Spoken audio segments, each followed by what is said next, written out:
Paritranaya sadhunam vinashaya cha dushkritam dharma samsthapanarthaya sambhavami yuge yuge. Krishna in Gita reveals the purposes of this incarnation. Paritranaya sadhunam, to protect the virtuous. Vinashaya cha dushkritam, to remove the problems caused by all the wicked. Dharma samsthapanarthaya, to re-establish dharma, that is virtue, in this material world. Sambhavami yuge yuge, I am born again and again. So Bhagavan Sriman Narayana incarnates whenever he wants and in whichever place he would like to. There are no restrictions as to his time of birth, place of birth. The only reason for his birth is his infinite compassion. We are all born as a consequence of our karma, of our papa and punya. As Bhagavan is never affected by punya or papa, what can be the reason for his incarnation?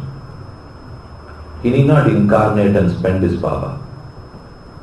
Then what would be probably the cause for his incarnation?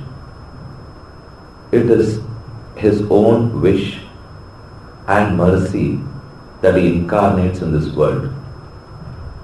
The purpose for his incarnation is, as we saw in the verse now, just now, Paritranaya sadhunam vinashaya cha dushkritam dharma samsthapanarthaya sambhavami yuge yuge. These are the purposes of his birth. Krishna feels that after he incarnates, nobody must be affected by rebirth. No one should be born again. So the purpose of Krishna's birth is sever our bonds with samsara and ensure that we are not born again. If we should not be born again, then we must know the cause for the cycles of birth. Why are we born again and again? As we have too much of papam and punyam, which we term as karma, as a result of karma, we get birth, which is janma. So karma causes janma. And as we are born, this material world is always full of pain and pleasure. As we are born, we need to experience both. They alternate.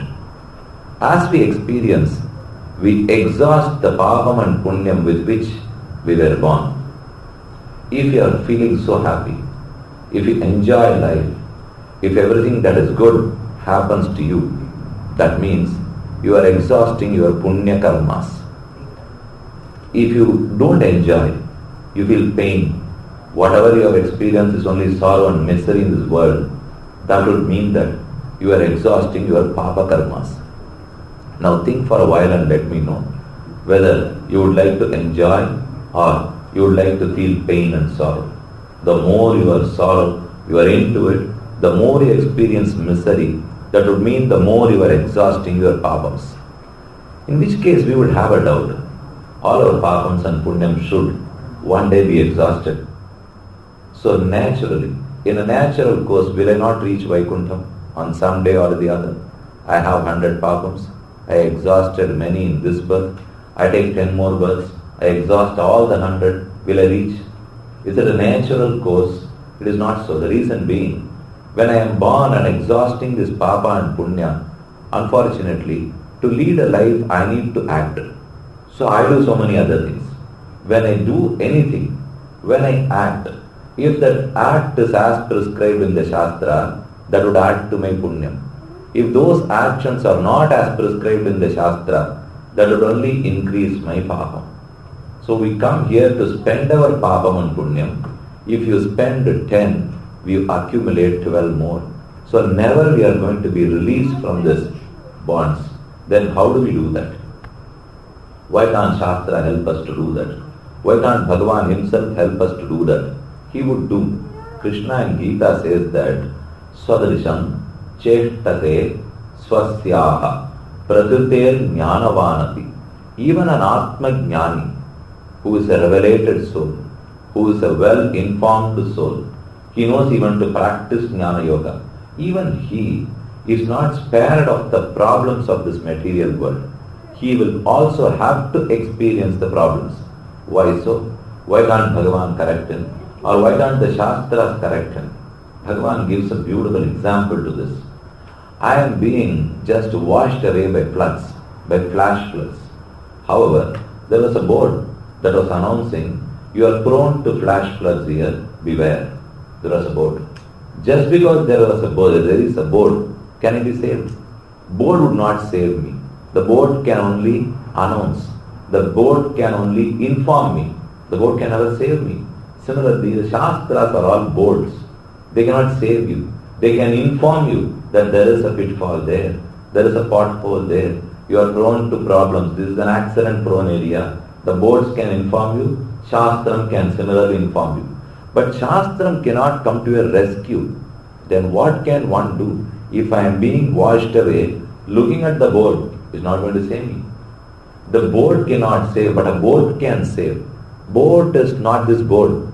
At that point, this person who got washed away, he threw up his hands and called for help. That is what we call as Sharanagati. When we throw up our hands and call for help from Bhagavan, who is not washed away along with me. If I request help from some other samsari, from some other being who is also in the same boat as I am, who is also being washed away by these flash floods, he cannot come to my rescue. Instead, I will have to plead to somebody who is in the shore, who is well and safe, and he can only come to my rescue. That is why we perform wholehearted surrender to the lotus feet of Krishna and plead with him. The reason being, he is not in this deluge. He is outside this. And he is the one who is all powerful to rescue me from this deluge. That's precisely why we request with him. So Sharanagati is something which anybody can perform. Krishna advocates that if we perform that, then that is requesting for help, requesting for rescue, because I myself am not able to rescue me. I come to you as the resort. I am a destitute. I resort to you for you to rescue me. This is finally the essence of Bhagavad Gita. But before that, we had left somewhere yesterday. Let us continue. But I can't repeat whatever we discussed yesterday. You need to remember. You need to be reminded about them. And even if I repeat, you will feel bored, because that was a difficult subject yesterday. I don't want to repeat it now. Whatever we have discussed yesterday, kindly recall. Then we will go further.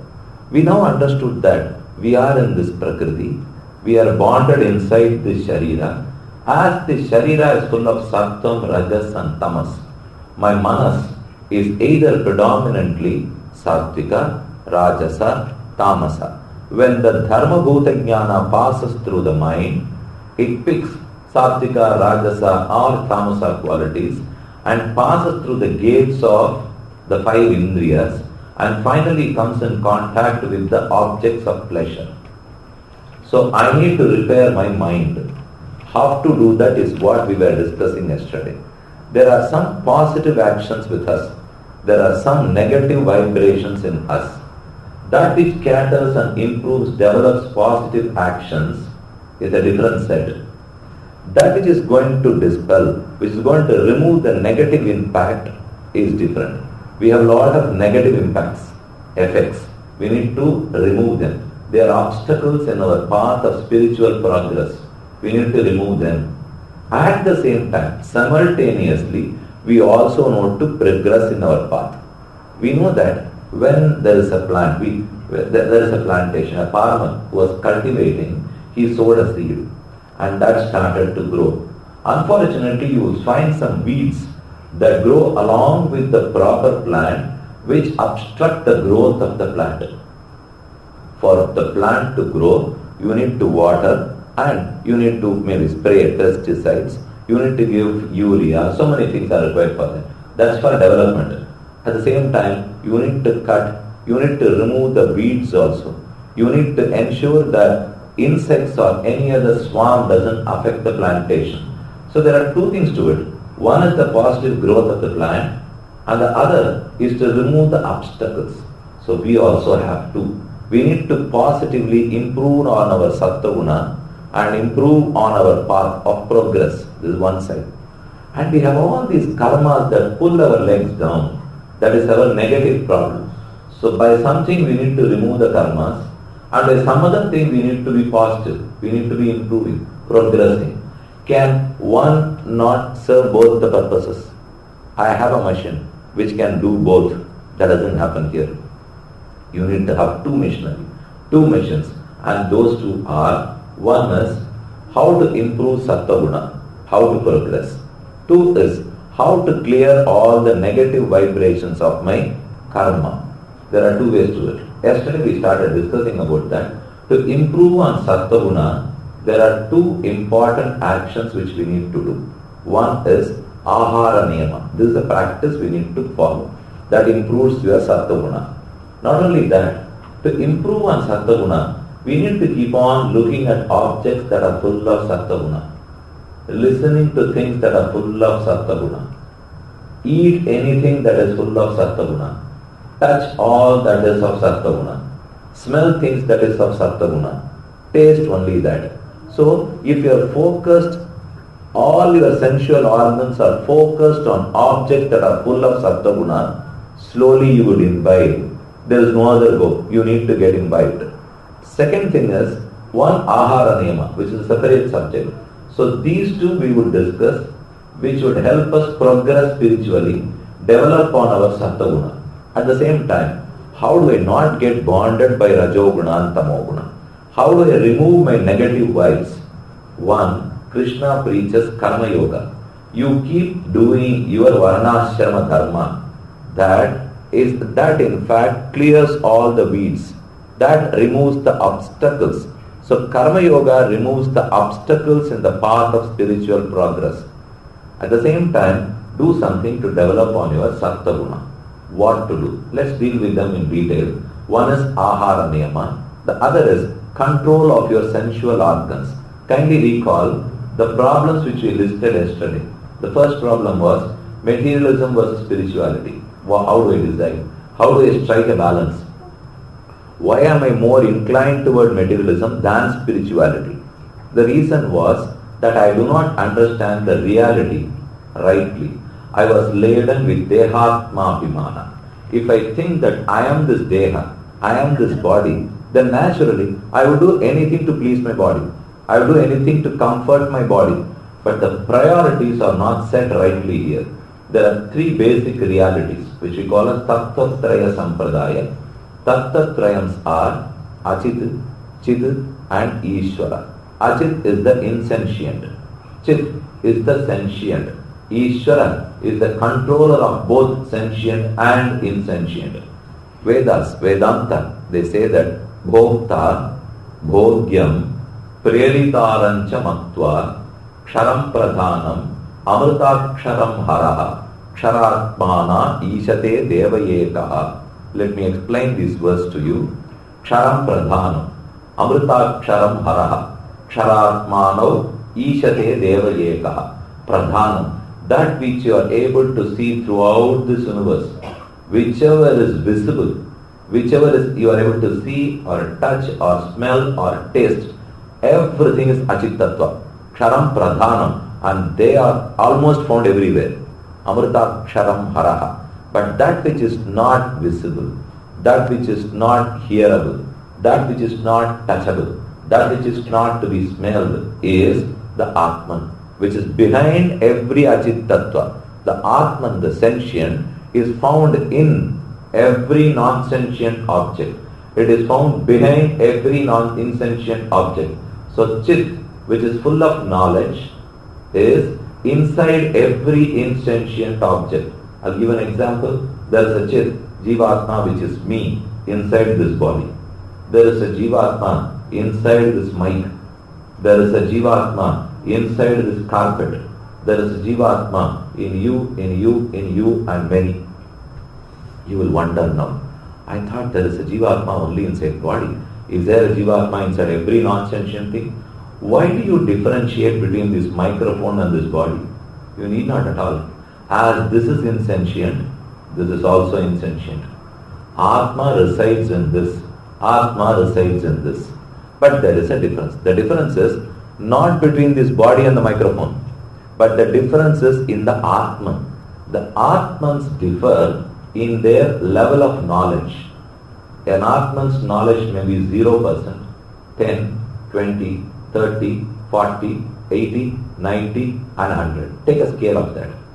If it is at 0, then it is found inside inanimate objects, in totally insentient objects. In case it has 5%, then it is found inside a plant as it grows. If it has 10 or 15%, then it is inside a fish, which is in the lowest strata of animals or any amphibian. So it's in the lowest strata. It improves. You take the case of more intelligent animals. For example, you have a chimpanzee, you have penguins, you have many other things like that. So that may be at 20 or 25%. If it is inside a human body, then we presume it may be 50. Unfortunately, that is a $1 million question, because we don't know. We are clear about the Atman inside this. We are very sure about the Atman inside a fish, inside a plant. But here is where we just don't know. We presume that we all have some knowledge, whereas that is never found. We are almost equal to insentient objects. So inside a body, inside a human body, here is an Atman who is half knowledgeable. He has some knowledge. Still, if it further improves, then we become a Deva. We are inside a Deva body. Further we improve, it is 70 or 80%, we are inside Brahma's body. Brahma the creator. If an Atman is found inside that body, it may be much more informed. Finally, a Muktatma is 100%. Mukta is the one who is liberated.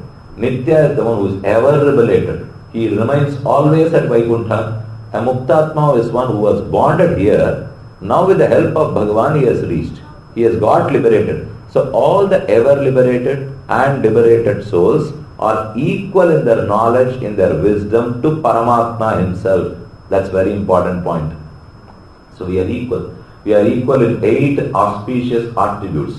Apahadapapma, Vijaraha, Vimrutyuhu, Vishokaha, Vijigitsaha, Apipasaha, Satyakamaha, Satyasankalpa. These are the 8 attributes where we are equal to Paramatma in the liberated stage. Not here. I'll explain to you why. Apahadapapma, unaffected by papams or punyams. Vijaraha, no more old age. Vimrutyuhu, no more Jnana Marana. No Vimrutyuhu, no Marana, no end, no death. Vishokaha, no pain or pleasure or sorrow. Vishokaha, Vijigitsaha, Apipasaha, no hunger, no thirst. Vijigitsaha, Apipasaha, Satyakamaha, you are full of auspicious wanted attributes. Satya Sankalpa, you are successful in all endeavors. Satya Sankalpa. So Apahadapapma, Vijaraha, Vimrutyuhu, Vishokaha, Vijagitsaha, Apipasaha, Satyakamaha, Satya Sankalpaha. We become equal to Paramatma in that stage. Do we have all these qualities here? Of course we have. But they are all very, very limited. Yes, I don't have hunger. I am not thirsty at all. But that is between your morning food, your breakfast to lunch. I don't have hunger. Between lunch and dinner, yes, I don't feel hungry. Between you drink water for once and again repeat it, yes, you are not thirsty. So we have these qualities here too. But unfortunately, they are all very short-lived. They are all temporary. Whereas when you reach there, this becomes permanent. So these 8 qualities, we become equal to Paramatma in that ever liberated stage. But till that, we need to keep practicing, trying here. So here, Karam Pradhanam, there is an Atma inside every being, inside every object. So once we are in the liberated stage, then it is 100% blossomed knowledge, 100% revealed, 100% is out. You are in your natural form. Whereas here, it may be in a scale of 0 to 100. So you find Atman inside every body, inside every object. That which is visible, that which is perceivable is insentient. That which is inside, which controls that body, which controls that insentient, is the sentient Atman, which is me. I told you yesterday, don't ever say my Atman, it is me. I am the Jivatma and I control this body. I control, but am I an independent controller? Brahma Sutra is a glorious work of Vyasa. Sage Vyasa was the son of Parashara Maharishi, was the grandson of Shakti, was the great grandson of Vasishtacharya himself. Vyasa, Vasishtanaptaram, Shakti Pautramakalmasham, Parasharatmajam Bande Shukatadan Taponitin. We know about this. Verse is quite popular. Vyasa wrote Brahma Sutra. There, let's only deal with two sutras. Aphorism. Sutra is an aphorism. It says that Karta Shastrarthavatvat. I am the doer. I am the performer. Atma is the performer because Shastrarthavatvat. If not, all the dictums of the Vedas will go waste. The Vedas tell us to do something and to abstain from something. If the Atma is not the Karta, if the Atma is not the performer, then the Vedas direct whom? Whom will they direct? Is it directing Paramatma to do something or to abstain from something? It cannot be. So if Vedas have to be purposeful, then I must be the Karta. If not, they are wasted.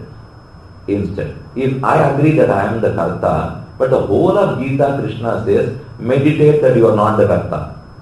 There is a contradiction here. The next sutra of Vyasa is like this: Karta, Shastrarthavatvat, Paratu, Tachute. But this Kartrutvam, this onus, this responsibility of acting is not totally independent on this Atma, it is dependent on Paramatma. Karta, yes, you are the doer. But you are not an independent doer. Paratu, you are a dependent doer. So we are dependent on Paramatma. So the independence provided to us, allowed to us by Paramatma, is a limited independence. It can operate within a certain circle, within a certain area, but it can't go beyond that. So we perform, yes, we perform. Are we the independent performers? No, we are not. We are dependent on Paramatma, on our performance. So we need to do, we do and either exhaust our papam or punyam. Now let us get back. So one is Achit Tattva, which is seen everywhere. Next is the Chit Tattva, the Atma Tattva, which is found inside every Achit Tattva. Then there is a third Tattva, the controller Ishvara. He controls both Achit and Chit. Ksharam Pradhanam, Amritaksharam Haraha, Ksharatmanau. There is a Dvivachana Prayoga there. You would have known in Sanskrit, you have singular, dual and plural. Ksharam Pradhanam is one. Amritaksharam Haraha, it's about the Atma. Ksharatmanau Ishate Deva Ekaha. Isha, the controller, he controls both the sentient and the insentient. Ksharatmanau Ishate. Ishanam. Ishate is controlling. Is the master who controls. Deva Ekaha. So this is one mantra from the Shastra. There is one more. How are these three related? Bhokta, Bhogyam, Preritarancha Matva. Bhogyam is the object of pleasure. Every insentient thing is an object of pleasure. Bhogyam. Bhokta, one who enjoys, is the Atma. The Atma, through the Karanas. Atma has a lot of instruments. His eyes, his ears, his nose, his taste, or everything is instrument in his hand. So Atman, through the instruments of Indriyas, he enjoys the objects of pleasure. So Bhogyam is the object of pleasure. For example, a fruit, a flower, a drama, a kacheri, whatever it is. All these are objects of pleasure. And the instrument in the hands of the Atman are all his Indriyas or his sensual organs. Who enjoys? The Atman enjoys. So Bhogyam is insentient. Bhokta, the one who enjoys, is the sentient. Yes, is it not enough that we two are there? Why should there be a third entity at all? So this is the first and the foremost question of any atheist. He says that he will agree to an Atman who is the enjoyer. He will also agree to all the material pleasures, which is bhogyam. Why the third? Not necessary at all. But there is a necessity for the third. Without that, none of these Atmans can enjoy none of these objects of pleasure. For example, I have been advised by my doctor to have dinner at 8 p.m. Come what may, don't delay it. You are a diabetic patient. Have your pill and immediately have your food 8 p.m. I sat to have my dinner. I have worked, I have earned, my wife has cooked, I am there, the plate is there, the banana leaf is there. I'm just going to have. Somebody was ringing my doorbell. I went and opened the door. He spoke to me for 10 minutes and found out he had come to the wrong address. He didn't come to me at all, but he spoke to me for 10 minutes. And then I diverted him. I redirected him. I came back, it was 8:10. I was already annoyed. I should have had it 8. Now it is 8:10. Again, my telephone bell rang. I went and picked that. Somebody started telling me too many stories. I listened to that patiently and came to know it was a wrong call. Then I had to tell them that you are not calling the right person. Please put the phone down. It was 8:20. I came back and sat and started to eat. My wife and she came and she caught hold of me. She said, you have always been talking about atheism. Now I would like to ask you a question. You said that you earned, I cooked, it's your leaf, it's your table, it's your place. You should have taken your food at 8. Why 8:20? When you wanted to do at 8, why 8:20? I didn't have a reply. But she gave that reply. This is an object of pleasure, your food. And you are the Bhokta, the Atman. But there is a third controlling entity which decides that it is this place and it is this time, this Atman, according to his Papa or Punya, would enjoy this. There has to be a third person. Without that, we cannot answer many questions in this world. Nothing happens as we wish here. It gets decided. But we need to do our part to improve on it. That is very important. Just because Bhagavan controls everything, we can't stay away. We can't be silent, respectful spectators. We need to play our part rightly. But without the third person, this is not going to happen. You may call the third as nature, as some do. You may call the third entity as coincidence, which many would like to do. You may call the third entity as a supernatural power beyond any explanation, as many scientists would explain, or you can accept the third entity as Brahma, as all religious sects would do. Whatever name you call it, but first accept that there is a third entity than the two. If you accept, then he becomes a theist. Slowly you can easily change him. The one who talks that there is no third entity is the problem. You need to talk to him. So ksharam pradhanam, amrita ksharam haraha, ksharatmana ishate deva ekaha, bhokta, bhogyam, prerita. Prerita is the one who kindles, is the one who directs, is the one who ensures that his bhogyam is enjoyed by the bhokta. Preritarancha matva. By these two verses, we get to know that there are three real entities. Tattvatraya Sampradaya. This is the main topic discussed and explained by Bhagavad Ramanujacharya in his Vishishtadvaita philosophy. Vishishtadvaita, Ramanuja only preached it. He was not a founder of Vishishtadvaita philosophy. Vishishtadvaita is that which is said in the Vedas, in the Vedanta. Yes, he threw light on them. He clarified the philosophy of Vishishtadvaita. So, Chit, Achit and Ishvara. Ishvara is the controller. Now, I am left with the option of analyzing all the three and come to a conclusion that out of the three, which is the best? Is Ishvara the best? Or Chit the best? Or Achit the best? If I conclude that Achit is the best of all the three, I would only accept that. Then I become an Aishwaryarthi. I am called as an Aishwaryarthi. That is when I become materialistic totally. I am happy with the human end of materialism because my vision could not pass through this Achit. It stopped there. If Achit is what I am able to see ultimately, nothing beyond this Achit, then the human end as accepted by me would be Achit Anubhava, experiencing enjoyment with Achit, which is nothing but just seeing, listening, tasting, smelling, touching, that's all. So this is known as Achit Anubhava. In other words, the Shastrakaras, they accept it as Aishwarya Anubhava. Aishwaryam is nothing but all these five. So with our five sensual organs, we enjoy the objects of pleasure. We are not able to look beyond this because I accepted that Achit is the best out of the three. Now come to that second stage. This person is better than the first one. He says that Achit is temporary. I am not going to be satisfied. I won't settle with this Anubhava. I need to have something more. No more births. I won't be born. I would get to be released from the bonds of this materialism. I would raise myself up. Achit, more than Achit, Chit is better. I have not made this statement, Chit is best. Because that person says, for him, Chit is the best. But in reality, Chit is not the best. But he settles that Chit, which is the sentient Atman, I am the one. He feels independence.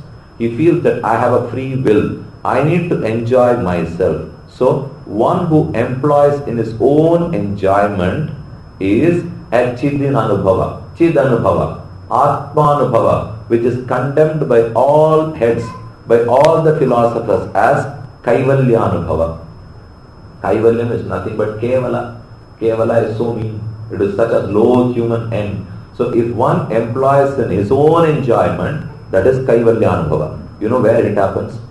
The person, he passes this material world. He passes his entire primordial nature. He even goes across Mula Prakriti. And there is a limiting line between this world and the eternal world. We are in a temporary world.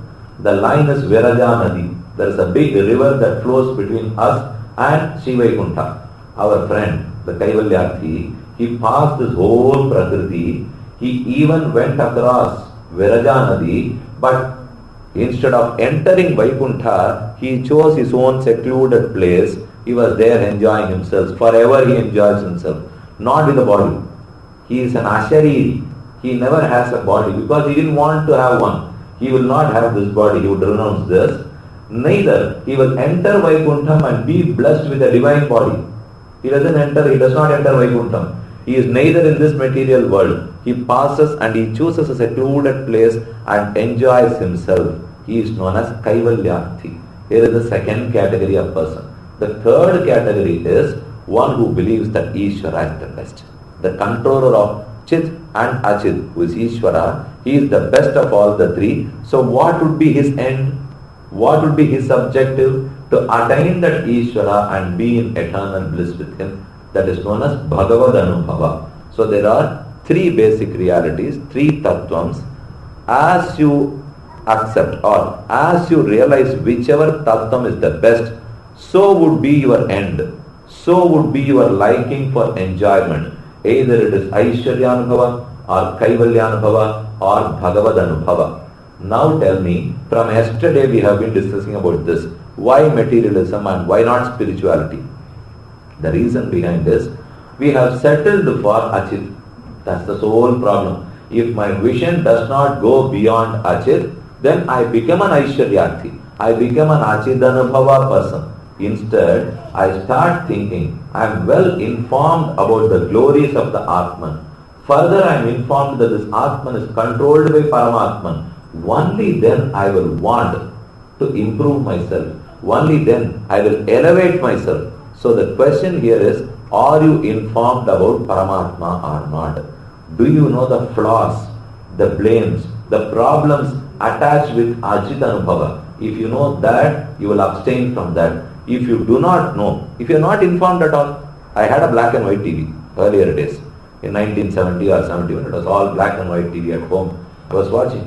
If I do not know anything about color TV, if I am not informed about that at all, then I am happy watching a black and white TV. I will never want to buy. At first I must be informed about a color TV. Then you have the next problem. I must have enough money to buy the color TV. So I must first be informed about Paramatma. Secondly, I must follow the path to reach him. That's very important. If I need to perform something and reach Paramatma, I must be rich enough to do that.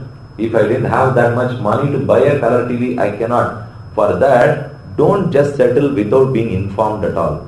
First be informed. If you are so, then even if you are not able to buy that today, you can do it tomorrow. If you are not informed at all, then you won't look beyond black and white TV. So Achidanubhavam is like this. But Don't just carry this message of black and white and color TV home. I just told you for you to easily understand this concept. So Achit Anubhavam is something low. You need to go beyond that and think the Atman is superior to Achit. The Paramatman is supreme to Chit and Achit. So it's a problem of information and priority. I didn't get my priorities rightly. If I know that Achit Anubhavam is temporary and low human end, Asthiram, Alpam, these two words are very important. Achit Anubhavam is Asthiram, it is very temporary. It is Alpam, it is pretty mean. It is not great at all. We know that. You have some food yesterday. Would you like to have it tomorrow? You won't. We change. Why not the same? Whereas you go to Ranganatha, can you change the deity? You cannot. He remains the same. In spite of being the same deity, he is able to give newer experiences every day to all the devotees. How is that possible? You cannot have that with more Prabhu or all your whatever food you have. But it is possible with Bhagavan. Navo navo bhavati jayamanaha. The Upanishad says that every day he is new. Aravamudhan. Have you had darshan of Tirupudandai Aravamudha Perumal? He is known as Aparyaptamrita. He is in Kumbhakonam, a place in Tamil Nadu. Aparyaptamrita. He is infinite elixir. Aparyaptamrita. The more you have him, you find more of him there. You can't find it anywhere. You have a glass of milk. Have it. The glass will be empty. But here is a big pot, Amrita Ghata. And the more you have of that elixir, the pot is getting filled up. It is not good. It is not even decreasing at all. The pot is always full. So he is known as Aravamudha Perumal. Aravamudhe Adiye Nudalam Ninbal Anbaye Neera Yalandu Karaya Urukkudanna Nedumale Shira Chennal Kavarivisham Sheranir Tirupudandai Yerar Kolan Tiradak Kedandai Kande Nemmane. Here is one elixir which is found in this material world. Because Vaikunthanatha is also an elixir. It's eternal. Don't think that eternal experiences are possible only at Vaikuntham. They are possible even here. But not wherever we are. But if we go to that holy shrine, if we go to Ganga, to Yamuna, to Saraswati, to Kaveri, to Tamarabarni, and start thinking about the glorious pastimes of Rama and Krishna that happened in the banks of those rivers, and that is when you will start experiencing bliss. That's never temporary. You go to Ganga any number of times. You go have a holy dip in Yamuna for any number of times. That is fresh. Your memory is always green with that. You can never forget. You take a magazine which came, a weekly magazine which came last week, go through that, complete it. Next week you didn't have anything to read. When you search for some book, that only came to your hand. The one which I have completed already. Start reading it. First page, second page. Then we will get to know this is already gone through. You will not even keep it down. You will just throw it down. Do you do that or not? Having completed, read through that book, if you start again, I have already read this. You throw down. Do you do that with Ramayana? Will you do that with Bhagavatam? It is the same Ramayana and Bhagavatam which we repeat. So these things must reveal. They must make us understand that Achit Anubhavam is something very limited. It is very finite. It is very temporary. It is mean. Whereas Paramatma Anubhavam is unlimited. It is infinite. It is permanent. And it is supreme. So these differences are very important. If you more and more think about these differences, you will not settle down for a black and white TV. You will of course want to have a color TV. There are so many recording machines here. We had a small one, we had a better one. Earlier we had only a wave format. Then that changed, became an MP3, it became an MP4. We had some mobile phones which can only do the job of talking. That was not enough for me. I want to listen music with that. I want to look at the internet with that. I want to have everything in that. So the life started and it ends with mobile. That's happened today. So whatever it is, anything that is newly invented we want to have. We would like to improve on that. Now, but once you realize Paramatma, Tiruppanalvar puts it in very simple terms. He says that Kondal Vandanai, Kovalanai, Vennayunda Vahayan, Yen Nullam Kavarandane, Underbone Aniyarangan, Yen Amudinai Kandahangal Machondinai Kana, Yen Amudinai Kandahangal. These eyes which have which had the vision of this elixir. Here Namudine Khanda 100. This elixir is none but Ranganatha himself, the reclining deity of Sri Lanka. Here Namudine Khanda 100. Mattunnane Kanan. My eyes would never look on anything else. My eyes have settled here. Why? Because we know that there can be no better TV than this. This is the last of all the inventions. No scientist is going to invent something better than this. So I settle for that. Once you realize that Paramatma is the best, he is the supreme of all the three, then your priorities are set correctly. Our problem in time managers is only with priority management. If you are able to prioritize your jobs, then you will have time for everything. If you don't prioritize your job, we lose that. Similarly, we have three. Now you need to prioritize. Is it Achit, Archit or Ishvara? If Ishvara is my priority, then I will not look down on any of these things. Let them be. I just lead this life for me to reach Paramatma. That would be your goal. Once you have set your goal rightly, don't change it first. You have seen football and hockey being played. The goal post is fixed. All the players would run around. Just because they are running around, can I keep shifting the goal post? If you shift, you can't play the game at all. That should remain constant. It should remain in the same place. I can run around wherever I want. You know, the coach would first tell you, one eye for every player must be on the goal post. Only the other eye can follow the ball. Only then he can directly shoot that ball into the goal post. Similarly, we may be leading a life here. This is material world. Our one eye must always be on Paramatma because that is the goal post. That is where I need to reach. Only the other eye can go around to office, to wherever you want to. You need to go to office, one eye, not two eyes. You need to stay anywhere, enjoy anything, there is only one eye. You are getting married, one eye. You get children, one eye. Where was the other eye? Always fixed with Paramatma. So that should never change. It should never move. Try to be close to him, as intimate to him as possible, and he ensures that you are not absorbed by this materialism. If you don't go to him at all and you are happy with materialism, certainly spirituality will not come to help. You need to prioritize. No. How do I prioritize? Only by information. I need to have information about him, so the only way is come to attend Upanyasams. That is the way. Why I have been dealing with so long from yesterday was, you need to attend to lectures. I am not telling this that you need to come to my lecture. Wherever it is, you need to listen to the scriptures. You need to think, meditate on them, reflect about the scriptures. Only then you will get to know the supremacy of Paramatma. So we have a priority problem. Set it rightly. Know the distinguishing factors between Chit, Achit and Paramatma. You will slowly be led towards Paramatma. So to come out of materialism and more progress towards spirituality, be informed, read more, reflect more, practice more. This is the way out. Then you will be able to prioritize rightly. This is one aspect to it. Second, we were dealing with how do I improve? How do I improve and develop my Sattva Guna? One is Ahara Niyama, and the second is set all your sensual organs and some object which is full of Sattva Guna. This whole material world is an admixture of Sattva, Rajas and Tamas. They are known as Mishra Sattva. The technical term is Mishra Sattva. Now let me introduce you something more.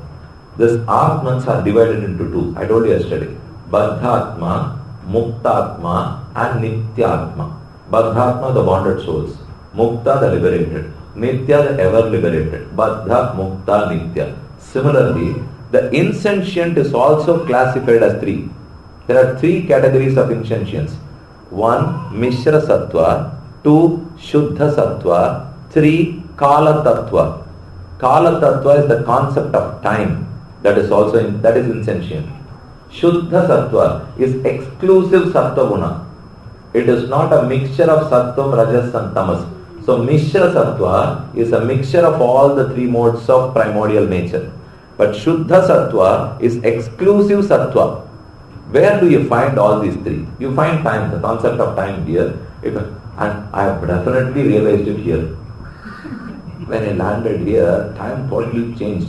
Then I got to know Manusya Loka, time changes. Yes, I have heard about that, but not within the same country and in the same place. Come November, a different time. Kama dharma, a different time. So time changes so fast. And you travel for 3 hours, but land early. I didn't know that. So I traveled here, I came here and people said, no, it's not, you come, the lecture is at 6:30 only. I thought I was flying at 6:30. No, people will fly hearing to your lecture at 6:30. You come and sit, they will listen to you, only then they should fly. So the time, the concept of time is quick here, it changes. Whereas in Vaikuntha, this concept of time is not applicable at all. So that's an eternal world where the clock does not run. It never tickles. It is always at nothing. I can't say whether it is 8 or 9 or 10. Nakalas tatravai prabhu. Vedas say that. Nakalaha tatravai prabhu. Kala is not the master in Vaikuntha, which would mean that Kala is the master here. So everything runs as per Kala, the concept of time in material world. Whereas in Vaikuntha, Nakalas tatravai prabhu. So Kala Tattva is the third insentient. Mishra Sattva, as mixture of Sattvam, Rajas and Tamas. Our body is the classic example. We have all the three. All that we are able to see is Mishra Sattva. Whether it is you, he or whoever it is all Mishra Sattva. Except the divine body, the divine form of Paramatma. Nitya Loka, which is Vaikuntha. Vaikuntham, everything is made of only Shuddha Sattva. There is no Mishra Sattva beyond Virajanadi. That's why I told you that is the limiting factor. Beyond Virajanadi, everything is aprakrita. They are not products of Prakriti at all. They are aprakrita. They are aprakrita as well as Shuddha Sattva. All the body is there. All the forms there. Mandapa, Gopura, Prakara, trees. You will find everything. You will find rivers, you will find platforms, you will find dais, you will find drama, you have everything, all enjoyments there, but Shuddha Sattva. Nothing would have Rajoguna or Tamoguna. So what is the consequence of this? As there is no Rajas or Tamas, it does not give way for Kama. Yesterday we noted that. Kama yeshaha, Krodha yeshaha, Rajoguna samutthava. Kama, Rajoguna causes Kama, and that is materialistic Kama. Whereas once you are in the eternal world, Kama cannot be caused at all. Because the cause for Kama, which is Rajas and Tamas, are absent. It is only Shuddha Sattva there. So once you are there, you are completely enlightened. If you are here, something covers your enlightenment, which is Rajoguna and Tamoguna. So Shuddha Sattva is Bhagavan's divine form. Mishra Sattva is all our forms. What do you do? If I need to become someone, then I have to keep him as my role model. Have you seen when they go to a hostel, you see the students, they would have faced a lot of portraits, pictures of the actors whom they like and the musicians whom they like. They will only have them, look at them, they will know what are the habits, that which is liked by them, that which is not liked by them, their birthday, you just go through them. Similarly, the more I look upon only Sattva-guna, then I become Sattvika. I need to look at that, meditate. Well, there was an advertisement earlier. Think cricket, drink cricket, eat cricket, live cricket, sleep cricket. Yes, you just change as Sattva-guna. Instead of cricket, only live with Sattva-guna, drink Sattva-guna, eat Sattva-guna, sleep with Sattva-guna, awake with Sattva-guna. So, Sattva is something is found there.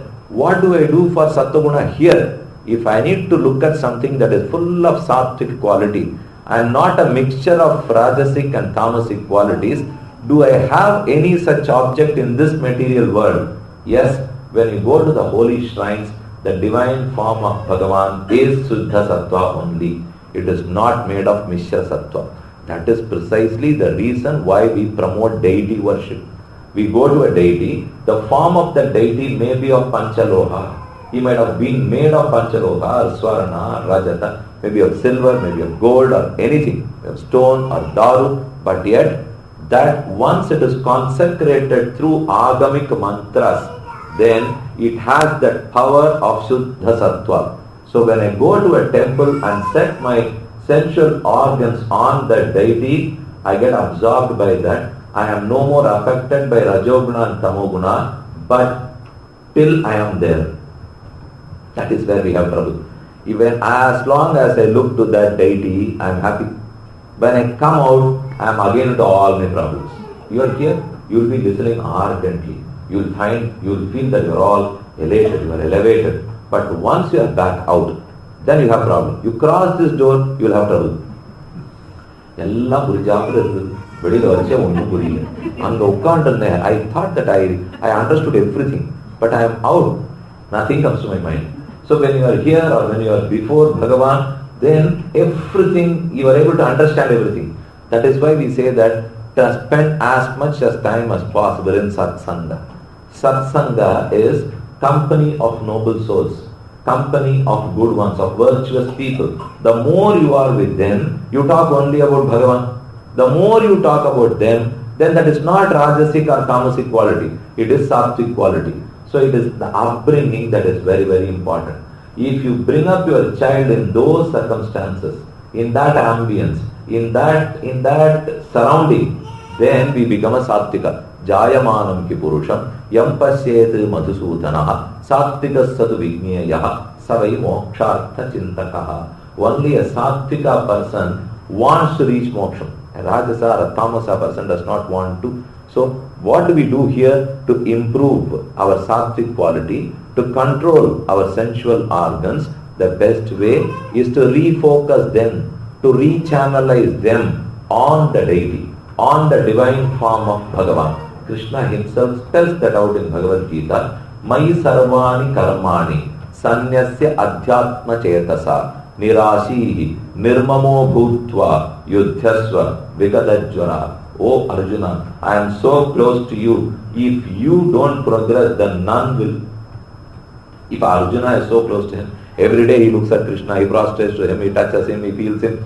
If he is not corrected, if his ways are not mended, we are sure that nobody is going to mend their way at all. Because Arjuna was so close to him. Yudhasva, go, just listen to what I tell you. Just ask as per my direction. Yudhasva vigadajvaraha. You will not be affected by papam at all. You will be released of this fever. Vigadajvaraha. Mai sarvani karmani sanyasya. Mai, in me.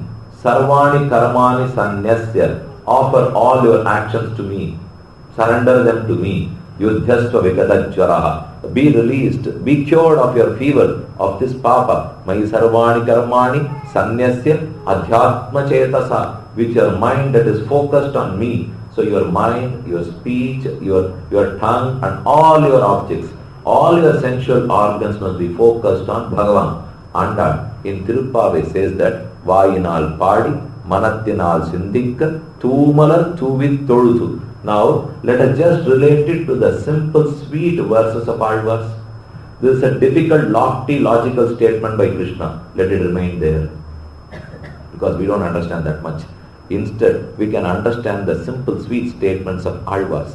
They say that Andal, the only lady Alvar, all other 11 Alvars were male, whereas this only was the lady Alvar. Anjugudikku Santadiyai, Alvargal Tamshayalai, Binjinirkum Tanmayalai. All the 11 together, living for hundreds of years, whatever they could achieve was achieved better by this 5-year-old girl Alvar. She was only 5-year-old, but she achieved much more than all of them together could achieve. Anjugudikkur Santadiyai, Alvargal Tamshayalai, Vinjinirkum Tanmayalai. Here was a girl who has surpassed all that was done by the Alvars. So Andal says, Vayinal Padi, Manathinal Sindhikka, Thumala Thuvit Toluthu. You have 3 faculties in you. Vayinal, Manathinal, Thumala Thuvi. Speech is one of your faculties. Then your body is the second. Then your mind is the third. All the 3 must cooperate and be employed in Bhagavan and his service. If you do that, simply everything will come under your control. Without that, if you want to control your organs, they are not going to be controlled at all. So redivert them, rechannelize them, set everything in Perumal, then it happens automatically. So the development for Sattva-guna, the simple practice, the method is set your sensual organs on him. Then Sattva-guna improves, Rajo-guna, Tamo-guna gets cleared. So this is one way. The second one is Sattva is always, it is improved by your ahara niyama, by your controlled food habits. Krishna says that, let me tell you which are all the aharams you are supposed to not consume. I'll give the list. I can only tell you the list. Whether you are able to or not, I do not know. If you are not able to, then be a Rajasa or a Tamasa. If you are able to, become a Sattvika.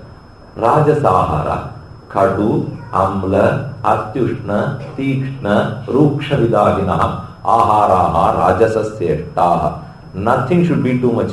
Not too salty, not too sour, not too hot. Nothing should be too. Everything should be limited.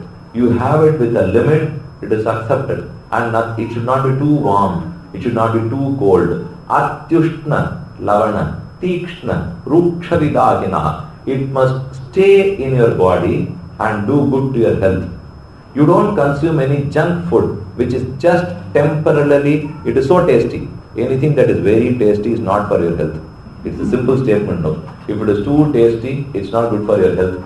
If it is very good for your health, it is to be bitter. There is no other go. Truth itself is bitter. It is very good for your health. Is not right? Truth is always bitter because it's so good to your Atma. Anything that is bitter, neem leaf, it is very, very bitter, but it is so good for your health. Bitter gourd, it is very good for your health, but nobody wants to consume it. Similar is this case, Atyushna, Lavana, Tikshna, Ruksha Vidagina, Aharaha, Rajasasya. Better avoid that which is below the ground. The Karandu, all the roots, avoid them. Have green vegetables, have milk, have ghee, have butter. This is what Krishna says. But I would not be pleasing many of the doctors if you are here, because they would advise, don't have ghee, don't have butter, don't have milk. I don't think it is right at all. You need to have them limited. You need to have ghee. You need oil. Without ghee and oil, you won't properly grease your body.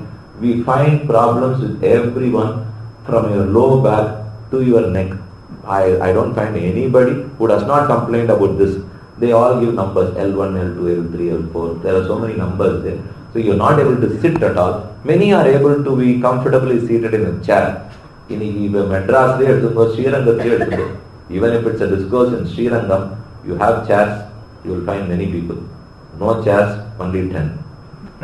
We are not able to squat. We are not able to sit down. And to any asana, for any yoga, this posture is primary. This is very, very important. In Yogasana, about 27,000 nerves come under our control in this Padmasana. This is not Padmasana.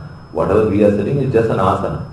Kalakshepatthukku asana. Padmasana is where you have to put your left on this and your right on this and be seated. At least spend half an hour in Padmasana every day.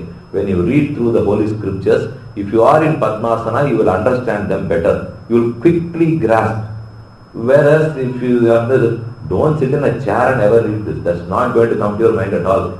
So if you want to go through this, be in that posture. Asana, Niyama, Pranayama, Pratyahara, all these are in your Ashtanga Yoga. So the first thing, the primary requirement is your asana. You need to sit, you sit and you start to meditate. You need to do all these things. Khat, Atyamla, Lavana, Tikshna, Ruksha Vidagina. If you have this Rajasic food, then you will be affected. Your spine will not be strong. Then your postures won't be right. If you sit, I see many people here sitting on a cushion. That is not going to help you at all. If this has a cushion, I will first remove this before I sit here. Because cushion is not helpful to your health. Anything that is close to nature always helps you. You just sleep on the floor, you will be very happy. Don't worry at all. You sleep on a mattress, a cushion, a foam, that won't help your health. So sit, squat, be straight. Whenever you sit, you need to be straight. And even when you go to the office, if you sit in a chair with arms, no, don't do that. Sit in a chair without arms. Take the arms of the chair. And this chair must go beneath the table. The chair must not be away from the table. If you do that, then you will have to bend down to write something. So the chair must go beneath the table. If the chair has arms, it won't go inside. So remove the arm, go inside, and your chest must touch the tip of the table.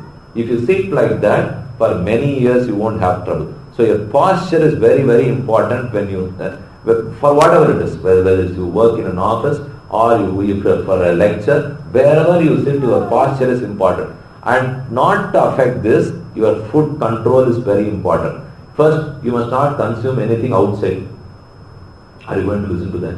If I say so, it may not be palatable to you at all. If everybody, we stay outside, we whatever we want, we consume.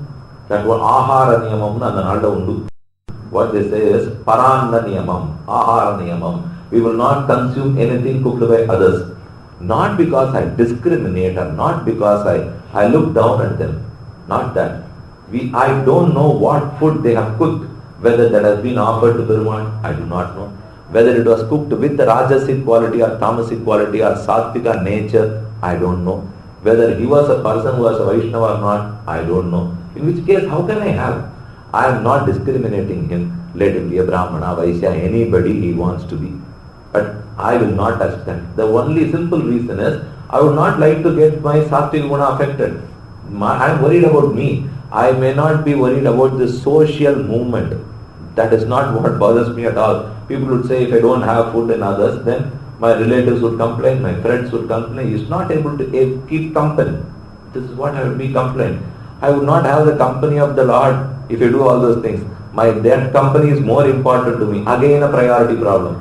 If your priority is Him, then these things will not come to your mind. If your priority is just moving around with people, He will not come close to you. He is very clear. His agenda is always clear. If you allow others to enter your home, keep them. Be happy with them. If you want me there, I am only there. Nobody else can be there.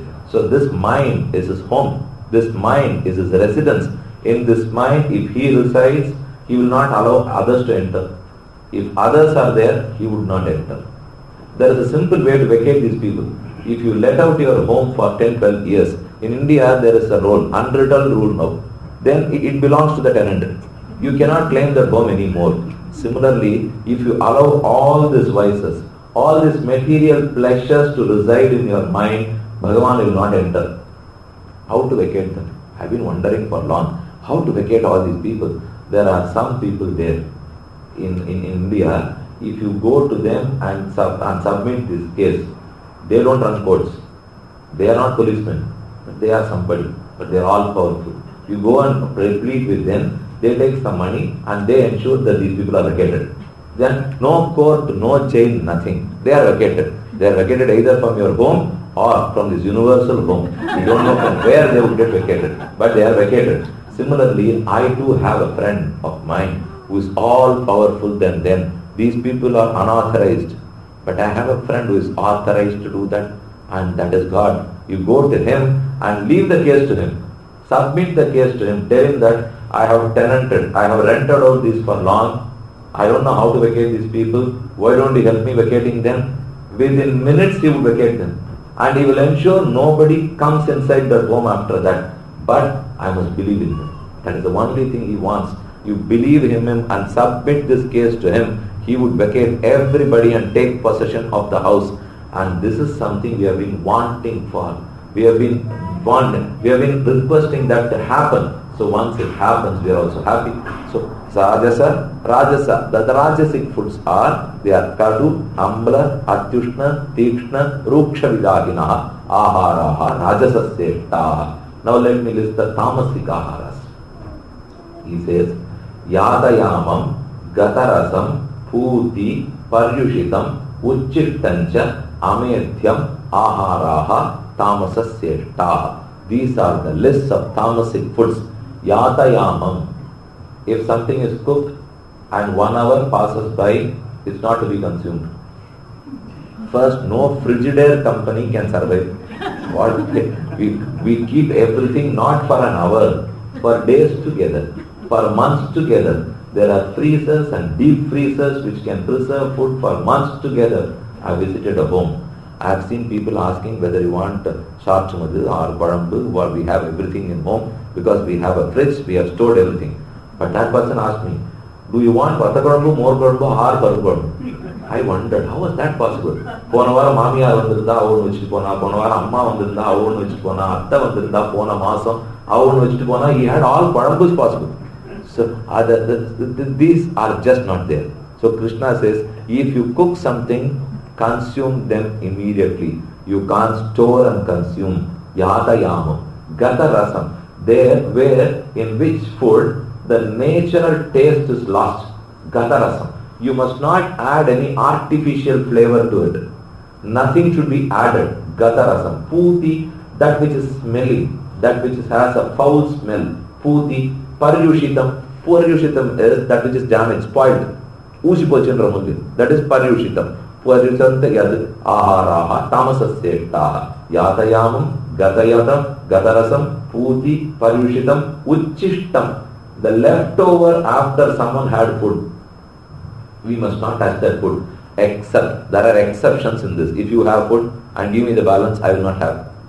Except for the food that is a prasadam of Bhagavan, Acharya, father, husband, eldest brother, elder brother, and Parama Bhagavatas. These 6 are the exceptions. You can have the remainings of all these 6 people. Then this was felt by Lakshmana himself. He is talking to Tara, the monkey woman.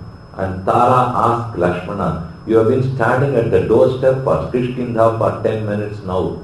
Let me offer you something. She offered fruits to Lakshmana. This is all happening in Kishkinda.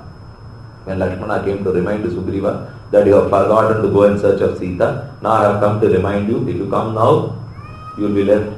If you don't come, you will be killed. So Lakshmana came to remind Sugriva. That was when Tara offered fruits to Lakshmana. Lakshmana refused. He said, I have had anything that is had by Rama and he gives me as a prasada. Without that I have never had anything in my lifetime.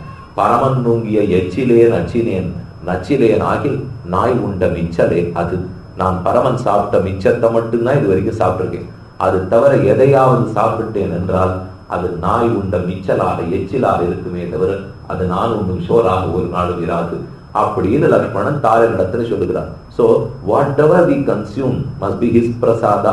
Uchishtam, these are the exceptions. Amedhyam, this is the last and the treacherous. Amedhyam is food that is not offered to Perumal. If we have it on our own, we cook and we have it for ourselves. I find this is a menace everywhere now. You don't offer it to him. We just cook and now have it for ourselves. It is amedhyam, and that immediately triggers, that ignites tamasic qualities. Krishna says that, yeah, te twadam punchate papaha ye pachantyatma karanat yajnashishtashanas santaha muchyante sarvakil vishaihi te twadam punchate papaha ye pachantyatma karanat yajnashishtashanas santaha. I have to perform puja and have prasadam as a consequence, as a corollary only, not just cook for myself and have it. Te twadam punchate papaha. If I cook and have it for myself, then I am consuming balls of rice. No, I am consuming balls of papams themselves. Te twadam punchate papaha. Adham, papa is papa, all sins. So I only consume sins if I cook for myself and eat. These are rajasic foods and tamasic ahara. Now sattvic ahara, that which is good to look at, that which is sweet, that which remains in you, helps in promoting your health. That may be bitter too, but it will promote your health. And it is an offering given to Perumal. And these are all the sattvika ahara. The Shastra says that kalanjamna bhakshayet, which means that do not have garlic or onion. These two are to be renounced. I am telling as though it is material world itself to be renounced now. Because we are so attached to these two that nobody can leave them. And can we leave coffee? That's another problem. We can have milk but not coffee. Now when we go on pilgrimage, we go on yatra, people tell me that we know that you are not going to provide food on time. We know that. But give us thrice our uchchagapanam, then we are very, very happy. Whatever is fuel to us, please give that in the right time. At 6, if possible, one additional dose, or at 6 and 3. If you give that to us, they will just come without opening their mouth. And you can even skip your food. They are willing to. But not this coffee. Again, that's a problem. Whatever you are so fond of, whatever is dear to you, just check your power, check your conviction, whether you are able to abstain from that for a week or 10 days. Why don't you try? We must give it a try. And we try so many other things. Let us try these things. Abstain, don't consume garlic, don't consume onion, don't consume anything that is negated by the Shastras, that is said no by the Shastras. So these are the Sattvika Ahara. Sattvika, Rajasa and Tamaha. Tamasahara. The more your food habits are controlled, then your Sattva Guna develops. So one way, you need to focus on Perumal and his divine form. On the other hand, Ahara Niyama. These two help us to promote, to develop Sattvika quality. At the same time, simultaneously, you need to remove the negative vibrations. The negative is your Anadikala karma, the accumulated sins. How to remove them? By better food habits, you can't remove your karma. That are there to remain. So you need some other machinery, you need some other instrument to clear this, and that is Karma Yoga. So what is Karma Yoga? One is prescribed with his own duty. I am a Brahmana, Kshatriya, Vaishya by Varna. I am a Brahmachari, and I am a renounced, a sannyasi, or I am a grihastha, a person who is married, who leads a life as a grihastha. So these four ashramas, Brahmacharya ashrama, grihastha ashrama, and the retired ashrama, which is Vanaprastha, and the sannyasa ashrama, the renounced ashrama. So these four are the ashramas, we belong to one of them. The Varnas are Brahmana, Kshatriya, Vaishya, Sudra, we belong to one of them. So the matrix is ready. There are 4 columns, there are 4 rows, and we are in a cell. Let's fix ourselves. To each cell, there are 16 cells here. To each cell, a set of duties are prescribed. I need to practice them. If I do that, that is Karma Yoga. When you practice them, you need 3 strings attached to them and 3 renunciations, 3 vairagyas. They are Kartrutva Buddhi Tyaga, Phala Tyaga and Mamata Tyaga. Kartrutva Buddhi Tyaga is just abandoning, renouncing the thought that I am the doer. I am not the Karta and he is the Karta. Bhagavan is the Karta. Not only that, I am not an independent Karta. Be alone, left alone, this Atma never wants to do anything. It will be in eternal bliss. Just because it has taken this body, it is made to act. So it is my karma that affects me and makes me act. I am not acting on my own. The more you meditate on this, you would renounce the idea of being a performer. You need to perform. Bhagavan never says do not perform. He says that we need to perform. But you abstain. You renounce the thought that you are the performer.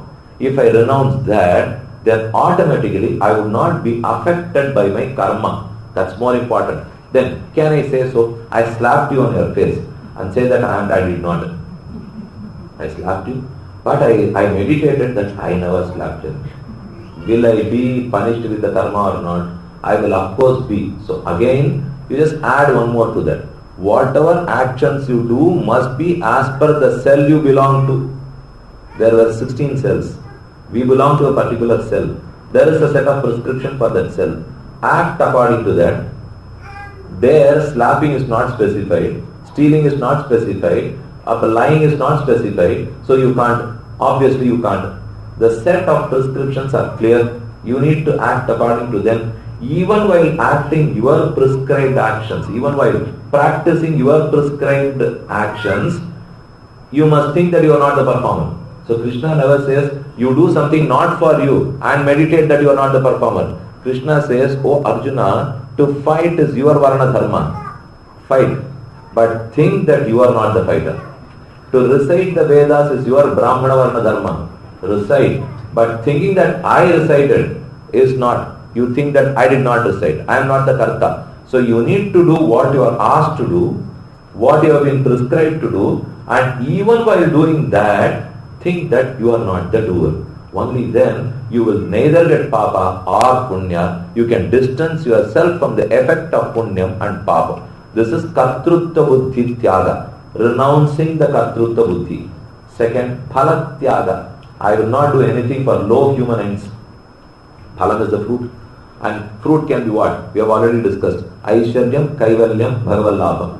So I would not settle for Aishwaryam or Kaivalyam. I would only work towards Bhagavallabham. So that is renouncing the first two. and only settling for the last. This is phalatyaga. Thirdly, mamata tyaga. Never think that this karma, this action belongs to me. I do this. I attend the lecture. I go to office. I earn. I do this for my family. So one, I do this. And this is my office. This is my family. This is my earning. I earn. All this is mamata. One is I did. That is the thought that I am the performer. The second problem is, this is my action, this is my job, this is my fighting, this is my battle, this is mamata. So second tyaga has to be renouncing the mamata. Third one, for some low human end, which is the fruit, phalatyaga, kartrutta buddhi tyaga, mamata tyaga and phalatyaga. Krishna specifies, nirashihi nirmamo bhutva yudhyasva vigata jvaraha. Nirashihi, without liking, without wishing for any low human ends. Nirashihi nirmamo bhutva mamakara. Shed your mamakara. Ahankara I have explained to you yesterday. Wrongly thinking that anaham is aham is ahankara. Mamakara it is minus. Ahankara is minus. Mamakara is minus. If I think anything that does not belong to me as mine, it is mamakara. No, I have never thought. Yes, the next house belongs to my neighbor, the opposite house belongs to my neighbor, only this house belongs to me. This house also does not belong to you, because we didn't come with this house, we never go back with this house. Nothing belongs to us here, including this body. If you think that this body belongs to me and this is mine, then you have trouble. Only then you can get released from this body. From wherever you want to get released, be detached there. Krishna says, dhyayato vishayan pumsaha sangasteshu upajayate sangad sanjayate kamaha kamat krodhaha abhijayate krodhat bhavati sammohaha sammohad smriti vibhramaha smriti bhramshad buddhinashaha buddhinashad pranashyati. This is a ladder. And this ladder is down, like the market today. It never goes up. This ladder is straight, this graph is totally down. It doesn't surge up, it is going down. And these steps, there are progressive steps, but it takes us down. It takes us to patala. First is sangha, dhyayato vishayan pumsa. The more I think about something, I am related to that, I keep on thinking. Dhyayato vishayan pumsa, sangasteshu upajayate. Here there is a recording machine. It is here. I think this is good. After reaching home, I start thinking about that. I will develop an unknown attachment to it. So first is the thought. You get reminded again and again. Dhyayata vishayan pumsaha sangasteshu upajayate. So dhyanam leads to sangha. Sangha is attachment. But that was an unknown simple attachment in the first case. Then that develops. That slowly strengthens. The bond strengthens, and I am not able to take away my mind from that. Sangasteshu upajayate, sangat sanjayate kamaha. Sangha, the simple attachment leads to kama, which is a strong bond. It's an adhesive that you can never sever. Sangha sanjayate kamaha, that becomes lust. So this attachment transformed to be lust. Sangat sanjayate kamaha. Kamat krodhaha abhijayate. This kama desire, it leads to krodha, anger. If I accomplish my objective, no krodha. If I do not accomplish my objective, then I am furious. I frown, I jump, I slap. That is krodha. Sangat sanjayate kamaha. Kamat krodhaha abhijayate. Krodhat bhavati sammohaha. Anyone who is angry loses his reasoning power. Sammoha is loss of viveka jnana, loss of reasoning power. The differentiation between do's and don'ts are no more clear to us. Sangat sanjayate kamaha, kamat krodhaha abhijayate, krodhat bhavati sammohaha, sammohat smriti vibhramaha. I came to this country. For what? What is your mission? Just to talk about the Shastras, about the Vedas, to tell them that this is what is in store, this is treasure for us, we have values, kindly follow the values. That is my mission. I need to always remember my mission. Till my last day in this country, I need to be reminded always about my mission. But if I am angry and I lose my reasoning power, I forget my mission. This is smriti vibhramaha. Smriti is what you get reminded of. Smriti is recollection. I forget that. I forget what for I came. If I suddenly start thinking about the mission itself, I won't survive. I won't serve the purpose. Sammoha, the smriti vibhramaha, where I started. But in this case, what is it? Attaining Paramatma, Jivatma Sakshatkara and Paramatma Sakshatkara was the mission for what we started Karma Yoga. Now that I am full of anger and I lost my reasoning power, I forget that I started this journey to reach Atma Sakshatkara. That is Smriti Vikramaha. Smriti Pramshad, Buddhi Nasha. If I lose my Smriti, then what am I worth? I have a mission. I do something. I get in a bus. I ask for a ticket. Where? Enga ponum? The driver asks me, the conductor asks me. I say, give a ticket to go to this place. If I tell him that I don't know where to go, what would the conductor say that? Why did you get into the bus? If you don't know where to go, why are you in this bus? I don't know that too. So we keep replying to him that we know nothing. So our destination is lost. We do not know where do we want to travel. Where are we headed to and which is our destination. Smriti Pramshadu Buddhi Nashaha. Once this driver or conductor sees that person, what would he think of him? Here is the lunatic. Will you not say so? Because I have lost track. I have lost my way. I don't even know. I may say that. I don't know. I want to go to this place, but I don't know the direction. That is okay. And I have seen that enough here. You miss one exit, you have it. Then you have to take another 10 or 20 minutes to return to the same place. And nobody can drive with north-east to south directions here. For example, in India if you travel, I know that I am traveling towards that place. But here, since all the roads crisscross, we do not know if a house is north to me, I may be traveling south. But still I reach that place. So direction is a big problem. We should not remember, and any time, any number of times you visit the same home, they again resort to GPS. They are not able to find that place because கிளம்பும்போது இந்த பக்கம் போயிட்டு இருக்கோம், இப்படி போனா இந்த ரோட்ல இப்படித்தானே போகணுன்றதே இல்லை. You go towards a direction, every time you look at the paper and the person who is by the side of you must know to read the directions to you, and whoever directs you must know the direction.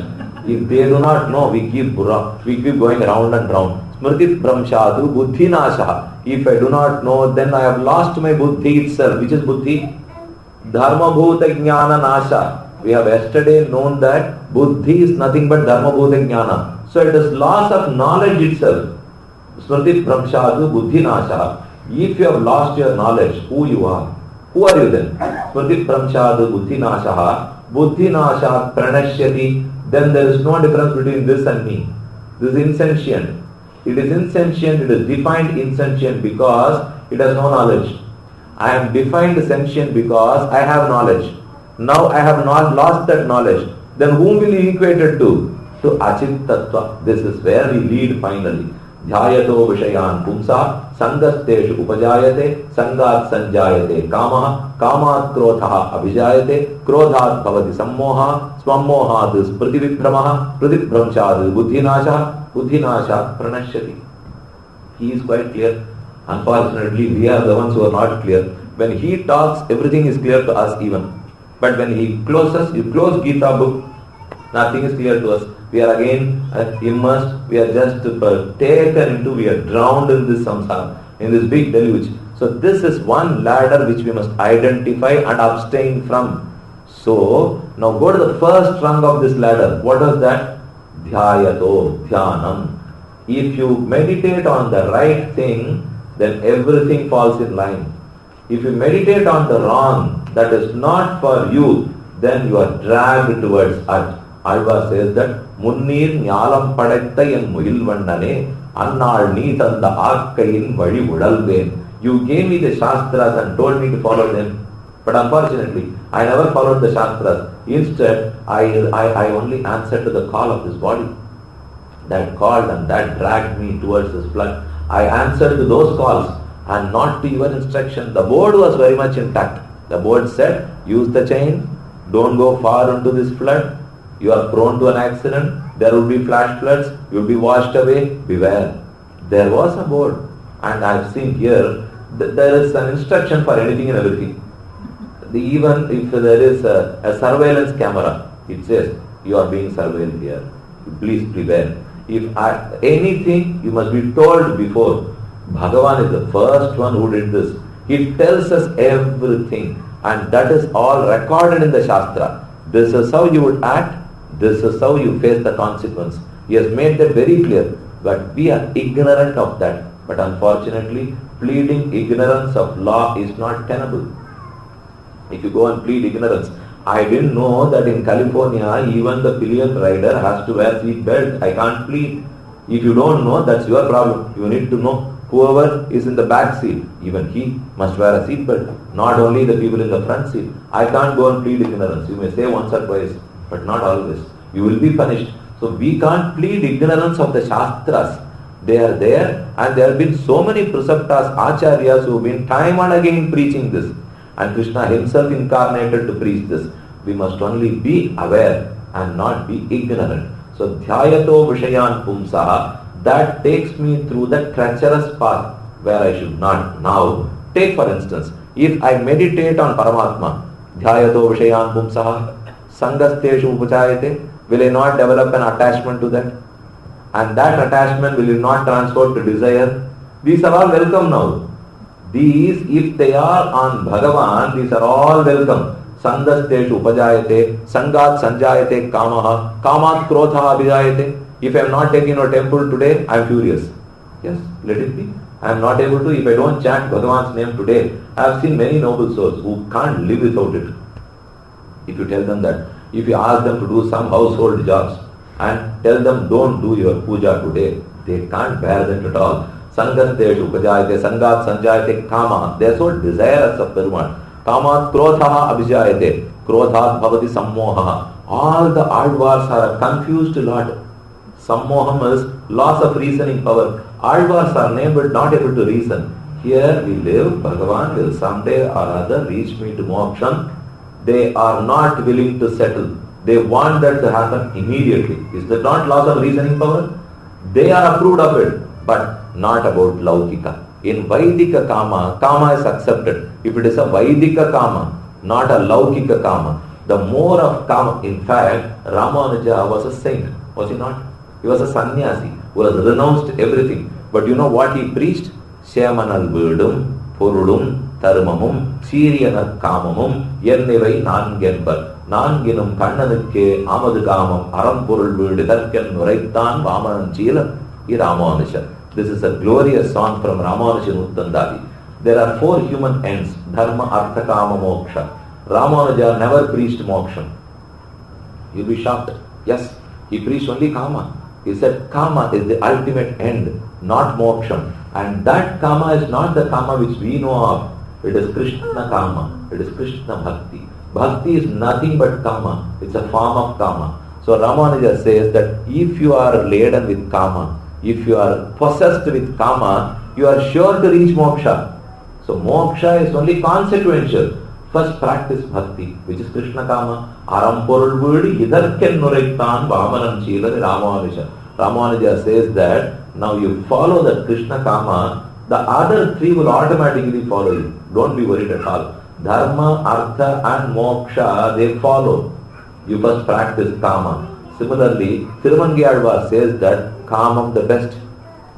If we borrow Shalapattam Unnanne, Ammunnu Marayittane, Arampurul Immalmenbus, Ararivachi Nadayatanayiduvar, Sirar Idikarai Meiduvar, Sikkanamattaran Muntenbar Embadana Dubum, O Ramayane Ulahattar Shullum Shul, O Ramayamara Duraiken Kerlame, Karar Paraviyad Punta Kaniyadi, Tera Naragadruan Mandalatte Kindubuku, Ara Mutamangedi, Adilnum Vara Vidivadununde. In fact, the Alvar goes to the extent of telling, I don't believe in Moksha. There is no place called Jiva. Why should I go behind a place which no one has seen? Have you seen? If you ask me that, you are an Upanyasaka here, you have been talking about Vaikuntham for 2 days now, maybe boring about Vaikuntham, but do you know where Vaikuntham is? Have you journeyed there? Have you seen that place? You are talking with such an authority. Have you seen? I would say I have not seen, because I am also trying to reach the same place as you are trying. I am also trying. As you have not seen, why do you talk? Please send somebody who have already seen Vaikuntham. Let them come and discourse here. Nobody would come. We are discussing because we are yet to reach that place. You are listening to because you are also yet to reach that place. If we have reached, we would have bowed down, be happy in eternal bliss with Him. We are all lamenting here because we have not seen that place, we have not reached there. Kandavar, Vindilar, Vintavar, Kandilar. Whoever has seen Him will not open his mouth anymore. Whoever has not seen Him, they lament. If we blabber, it is because we are yet to see Him. The moment you see Him, yatra na chakshusha pashyati kaschanainam na vacha vadati na chakshusha pashyati. He is not seen by the seer, but he is sight himself. He is not listened to by the listener, but he is sound himself. He is not touched by the toucher, but he is touched himself. He is not smelled by the smeller, but he smells himself. So here is Brahman, whom you see. Once you see, vidyate hridaya granthi, chidyante sarvashamshaya, kshiyante chasya karmani, tasmin drite paravare. The moment you have your darshan, vidyate hridaya granthi, then all the knots get untied. The knots of doubts in your mind, they get untied. Hridaya granthi, chidyante sarvashamshaya, kshiyante chasya karmani. All your karmas are removed. Tasmin drite paravare. The moment you have his darshan, he is paravara. Paravara is the name of this glorious Brahma, Sriman Narayana. Para, the one with all supreme qualities. Avara, one who is so much accessible, one who is easily accessible. Saulabhyam is an attribute of Perumal which makes him accessible. Similarly, Parathwam is a supreme nature, the unquestionable, unfathomless nature of Perumal. He is with both Paratva and Saulabhya. So the moment I realize about Him, then I forget all my sins. They get removed. I am no more in this bond. I am no more in doubt. I am cleared of everything. So the way to do that is get attached to Him. After all, that's very important. So think more about Him. Dhyayato vishayan pumsaha sangasteju ubhajayate sangat sanjayate kamaha kamat krodha abhijayate krodhat bhavati sammoha. I am willing to lose my reasoning power for the sake of Him. Sammoha smriti vibhramaha. I forget where I travel, where I go. Did not Vidura forget whether he was offering the plantains, the banana's peel, skin, or the banana itself? Is it not smriti vibhrama? Is it not loss of reasoning power? Is it not loss of intelligence itself? It was. But he was possessed by bhakti. Everything is accepted there. If you don't have bhakti, anything will be questionable. If you have bhakti, nothing is questioned. Because the questioner himself is with you. The person who set the question paper is in your hands. He is under your control. Bhagavan is Bhakta Vatsala. He is so fond of his devotees. And he, of course, he is partial. Nobody can make a statement that Bhagavan is impartial. He may say so in Gita, Samoham Sarvabhuteshu, I am impartial to all, which is just a bluff. He is always partial. If he finds his devotees, he is partial towards them. Somebody who has not surrendered to him, he is just partial to them. He is not in their side. He is only in the side of Pandavas. He was not found in the side of Duryodhana. He was not in the Kaurava side, but he was in the Pandava side. Why? Why can't he have helped the Kauravas? We don't know. That's his prerogative. That is his jurisdiction. He may give so many reasons that was because of the karma of Pandavas, karma of Kauravas. There was one saint, he was named Udanka. After the Mahabharata war, it was over. Bhagavan was returning to Dwaraka. Udanka was on the way. He stopped Bhagavan. Oh Krishna, come here. What happened for the past 18 days? Don't you know? The whole world knows. There was a big battle between the Kauravas and the Pandavas. What happened finally? Krishna replied, don't you know that? Were you not informed? All the Pandavas won. All the Kauravas got killed. The saint questioned Krishna, why did the Pandavas win? Why were the Kauravas killed? Krishna said, Pandavas had punyam, they won. Kauravas had only papams, they were killed. Then he asked, why did the Pandavas have punyams? Why did the Kauravas had papams? Because of their actions. Udanka asked, why did they act so? Krishna slowly understood that he is approaching him indirectly. Finally, Udanka would put a question that, was it not you who directed them with all this? Sahadeva once mentioned that neither Kauravas nor Pandavas want this battle to break. Instead, if Krishna, if you are present, this battle would not be fought at all. You need to be imprisoned, but that didn't happen. So Krishna was the one who just created this battle to clear all the sinful souls, all the wicked from this Bhubhara. I told you earlier, Vinashaya cha dushkritam. His purpose of birth is to clear them. Finally, Udanka asked, I know that you would not have an answer to my question, Krishna. I know you did not reply also, but let me make a request to you. It seems you showed your transcendental form, the big form of Vishwarupa. Can you just show that to me once again? Krishna said, yes, I am here to grant anything you want except this question. Don't put that question to me. Except that you ask anything from me, I am willing to grant. Now this is the rule of this game. Bhagavan plays this game. We are all players in that game. There are a set of rules and regulations in this game. If you master them, play this game. Will anybody question why 11 players in a side in a cricket match? We don't. Why should there be one wicket keeper? Why are there 3 stumps? Why not 4? Why not 1? Why should why should be only one bowler? Why not have a 6 feet breadth bat so that I can handle any ball that comes to me? Nobody questions all this. When you are not able to question a human set condition, where is the point in questioning a divine set condition? Bhagavan has set these conditions, and this is the match we need to play. You have 2 course of actions now. 1, learn the rules, play the match, win, victory, cup to you. 2, keep questioning the basic rules of the match. You can't enter the match at all. Don't play, be out. That's all. Whichever course you want to choose, you can. This is the course given to us. So instead of just accepting what he has told us, and he is ever willing to help us win this match, kindly realize that he is not the one who is hostile to us. He is a friend to us. He is one who wants to help us. He is one who wants all of us to finally reach the destination. So if you realize that, things all become simple. Practicing of Karma Yoga, along with these 3 renunciations, Kartrutva Buddhi Tyaga, Mamata Tyaga and Phala Tyaga, that removes our sins. They remove the obstacles in the path of spiritual progress. So one side, practice Karma Yoga, remove the obstacles. Other side, set all your sensual organs on Perumal, the Shuddha Sattvamaya divine form, and get your Indriyams under control, develop there. So these are some prescriptions given by Krishna. So it's very easy. We have dealt in detail why materialism, why are we easily getting absorbed towards us? Because we are misinformed or ill-informed about Paramatma. The more you are well informed about Paramatma, you will set your priorities rightly. Now come to the next question. Why is younger generation not accepting this easily? Because the same answer, we don't inform them.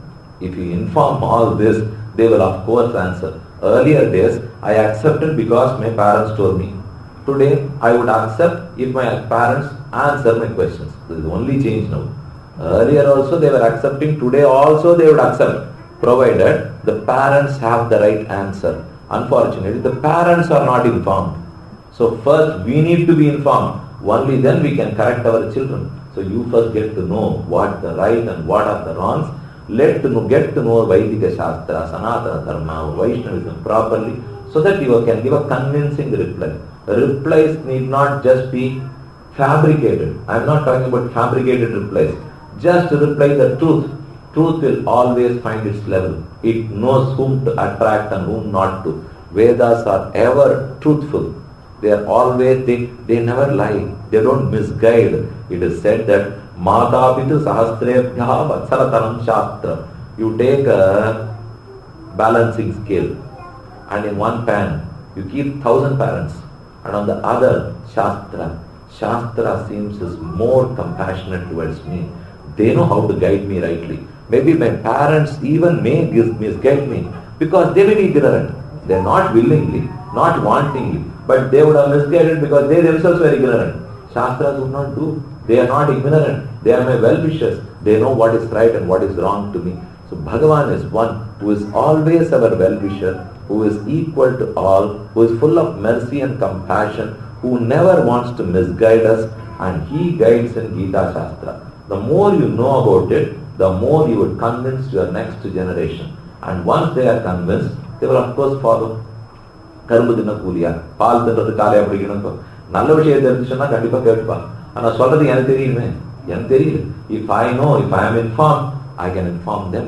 Never discriminate. That is one problem today. We discriminate between all, between countries, between states, between languages. There are infights, there are so many tussles. Why? In Tamil Nadu we have been talking about Pagutarivu for long, where people say that all are equal. Equal what? Whether Brahmana, Kshatriya or Vaishya, they are all equal. Gita never take cognizance of these things at all. It says an animal and human being is equal. An inanimate and you are equal. So Krishna goes to that extent. He never stops with male or females. He never stops with Varna dharmas. He goes further. He goes beyond all these barriers that divide us. Look at your body, you will be divided. Look at your Atman, you will be united. Because Atman is something that unites us all. We are all of the same nature. The nature of Atman is, there are many, it is said, the nature is Jnanamaya, Anandamaya, Bhagavad Cheshabhuta, Bhagavad Paratantra. We are full of knowledge. We are full of bliss. Bhagavad Cheshabhuta. We are exclusively subservient to Bhagavan. We are totally dependent on Bhagavan. And this is true. This essential nature is true to all the Atmans around here. There cannot be differentiation. There cannot be discrimination. There are many Atmans, but none can be discriminated. Krishna says, Vidyavanaya Sampanne Brahmane Gavi Hastini Chunichaiva Shapakecha Panditaha Samadarishinaha. Vidyavanaya Sampanne Brahmane. A learned scholar, a Brahmana, and one who is not learned, an ignorant Brahmana. Gavi Hastini. Between an elephant and a cow, Gavi Hastini. Shunichaiva Shapakecha. Between a dog and a dog eater, a dog meat eater. Don't discriminate between them. When Krishna has gone so far, why should we discriminate? All are born out of the same eternal Bhagavan, out of the same Supreme Lord. We are all equal, but we need to realize that we are equal. We are equal not in any other. We are equal as subservient to Bhagavan, as dependent to Bhagavan. We are dependent on Him. We are subservient to Him. Our mission, our purpose of birth is to serve Him, to realize ourselves whom we are, and to serve Him and all His devotees. With these words, let me conclude today's session. Now I welcome any questions from you. So these 2 days we have dealt with some problems, and whether how can we use Gita and the preachings of Gita to better our life, to lead a more peaceful life, and what are we to practice here. I hope I was at least helpful to you to some extent in these 2 days. Thank you for attending these lectures. If you have any questions now, you may ask. If you have any questions now, you may ask. Or a Kshatriya or a Brahmin, or how do you? My karma decides. So that means He never intervenes. It's my karma. Again let me tell you, it is not that I decide it is Brahmana, Kshatriya, Vaishya. First, who decides that I am a human being, or a dog, or a cat, or a plant? I need to enter a body. All these bodies are equal. A Brahmana body is as equal to a Shudra body. Both are insentient. The sentient matter is inside. He is the Atman. So his karma decides the body that which he enters. And that based on his knowledge level, the karma decides the knowledge level. Based on your knowledge level, your body gets decided. If I have 10% knowledge, I am inside a plant. If I have 50, inside a human body. If it is 75, I become Indra. If it is 90, I am Brahma myself. So it is me, my karma that decides. so that means if he's a dog in this life, he'll never get a human being. No. He has taken this dog life to spend some of his karmas. Once he spends and exhausts, he will go back to a human being. He can very well mend his ways then. He can't do much in this Janma. That's lost. But he comes back. He is born again. You are again a human being. You can continue where you left over.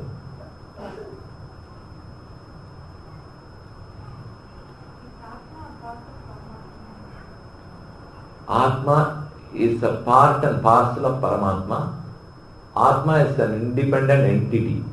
Atma is a separate entity, but is totally dependent on Paramatma. Shariratma Bhava, for example.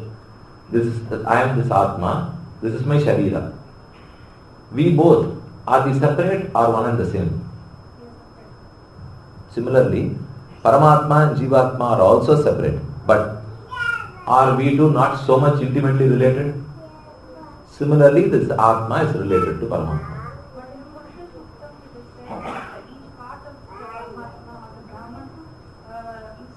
The Brahmana was born from a part of Paramatma. I mean, all human beings are born from each and every part of the body. Yes, true. So it doesn't mean that Atma is maybe a small part of Paramatma. Yes, it is. I accept it. Please. You talked about no discrimination. At the same time, you also said in Karma Yoga you have a matrix. Yes. That is not I discrimination. understand That is not discrimination. If it's Discrimination. not I am supposed to do according to whatever is my varna. Yes. Why, if there is no varna, why are we talking about duty according to varna? At one No, point no, in no, time no. you say Krishna. I think we are not able to discriminate between differentiation and discrimination. What you are talking is differentiation. Nobody should discriminate. Differentiation is there to exist in this world. What you are, you are. What I am. That difference cannot vanish. That will remain. But I can't discriminate between you and me. Why should there be a differentiation? All There is. human beings. There is. If you don't want, it's not going to vanish. There is. Because Krishna created it. Let me tell you why. Yes. Because the whole of this body, if it is of hand, how will you walk? There are so many departments in the company. There is a purchase department, there is a sales department, there is a finance department, there is an accounting department. You need them. All cannot be one. That is why this society needs all the four. I'm sorry, you are not convincing me on this. That's okay, fine. The doctor writes different prescriptions for different people, right? Then that's okay, but he says, why the difference? I'm sorry, all human beings are same. Fine. But you don't look like me. That is there to exist. Exactly. That is there to exist, you can't change it. Yeah, I can't change it. Then why question I don't it? want to create a differentiation between you and You me. cannot. Because you are somebody else. I didn't create this. Neither you created this. The problem is, let's accept that it's created. We need to find a solution to this. If you don't accept the problem itself, we are not going to find the solution. So what will be your solution, sir? Solution is, whatever I am, I will perform and reach salvation. This is my solution. Krishna has prescribed a set to me. I will perform. I am sure I will reach Vaikuntha. And Krishna never says as a Kshatriya or as a Vaishya or as a bird or as an animal you can't come to Moksha. That he never says. That is where you must be informed. A bird, Jatayu reached Vaikuntha. An animal, elephant reached Vaikuntha. Where is the discrimination in this? Not only between Brahmana and Kshatriya, even between humans and animals we reach. Why should there be animal existence itself, right? Pardon? Why should there be animal existence itself, right? Why should you exist? Why should I exist? That's what I'm saying. Not necessary, but unfortunately we are questioning on something which is there. Why should India be? Why should it be America? Why should it be a different state? Not necessary at all. Everything can be America. Everything can be one Shweta Dvipa, Jambu Dvipa. It is not so. Life is not interesting if there are no differences. You need a tongue, you need a nose, you need a ear, you need an eye. Without that you can't live. So, you talked about sattvic food. In that context, what's the relevance of Ekadasi and the do's and the don'ts as far as Ekadasi? You need to fast on Ekadasi. If your health does not permit, at least have fruits or palaharam on Ekadasi. If you are strong enough, you need to fast. It is one way, a prescription, and the other way, even as per a medical prescription, not only Shastra, even as per that, you have worked, you have ate a lot for 14 days, you need to rest your organs for a day. And that day has to be an Ekadashi. It cannot be a Saturday or a Sunday. Because again, whatever he prescribes is what going to reach you to moksha. Not whatever I do. You may keep doing anything. You will only accumulate your karma. If he tells something and you follow that, he is the one who has to grant you moksha. I cannot go for myself. So he says fast on an Ekadashi day. I credit you. Fall into that, get the credit. How do you practice spiritualism in a daily life? Basically, we have set 24 hours.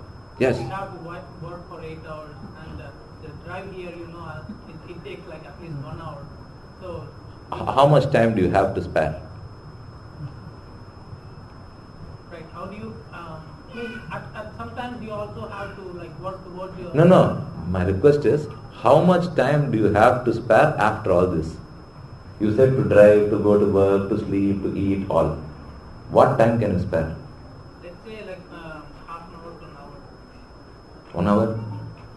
You can reach 10 Vaikuntams, don't worry. If you can spare 1 hour, I'll tell you the story. There is one Khatwanga. He was a king who was before Rama in Ikshvaku Vamsha. He helped the Devas in winning a battle over Asuras. Devendra said, ask for a boon. Khatwanga requested him, I don't want anything else from you. Tell me which is my last day. He wanted to know his death day. Indra said, unfortunately you have asked this to you must not have. Let me tell you, you only have 1 hour to live. Khatwanga was not concerned at all. He came back. 1 hour was too much for him to get enlightened. If you decide for a minute, you can. Khatwanga came back. He distributed his wealth to all. He was a king. So he distributed his kingdom to his sons and his grandsons. He just sat, meditated, reached Vaikuntham. 1 hour to reach Vaikuntham is enough. You have daily 1 hour. So there is no problem in that. If you want, I can tell you what is to be exactly done in that 1 hour. You email to me, I will reply that to you. 1 hour is enough. Half an hour is enough. And you mentioned about the food practices, like you should not be eating out. I mean, how is that practically possible? There are many who are practicing it. If it's possible by some, it should be possible by you too. If there are none, I'll agree to your argument. There are many. First case, let's not overstep that. First, can you avoid your parties? Or if you have to, can you just settle with only salads and fruits there? Or even if you have to have rice, because you can't keep consuming fruit salads for 10 or 15 days, can you just stick only to curd rice? First practice all this, you will develop your sattvic quality, and that will tell you not to consume anything else. And that will slowly help you to abstain from those places. You will have an internal urge that is not there now. That's why we think it is not possible. First develop that urge. To develop that, just practice some simple methods. That is, I will not attend party, I will not drink, I will not consume this. Even if I am made to, I will just settle only with fruits or salads. And even in that salad, not onion, cucumber or tomato. I stop there. Or only curd rice. Let's do all these things. In a year, you will find your change in you. So when you say you don't go to parties, do you mean like just any social gathering or? No, you go to social gathering. That all will come later. You start with at least your corporate parties, stop them. Go to your relative parties. And slowly you will stop that too.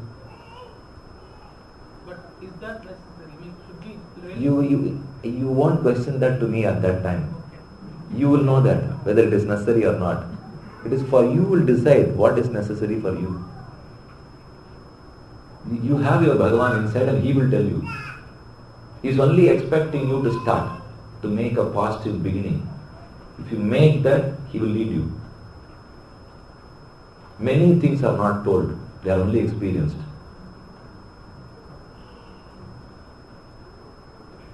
I have a question on this.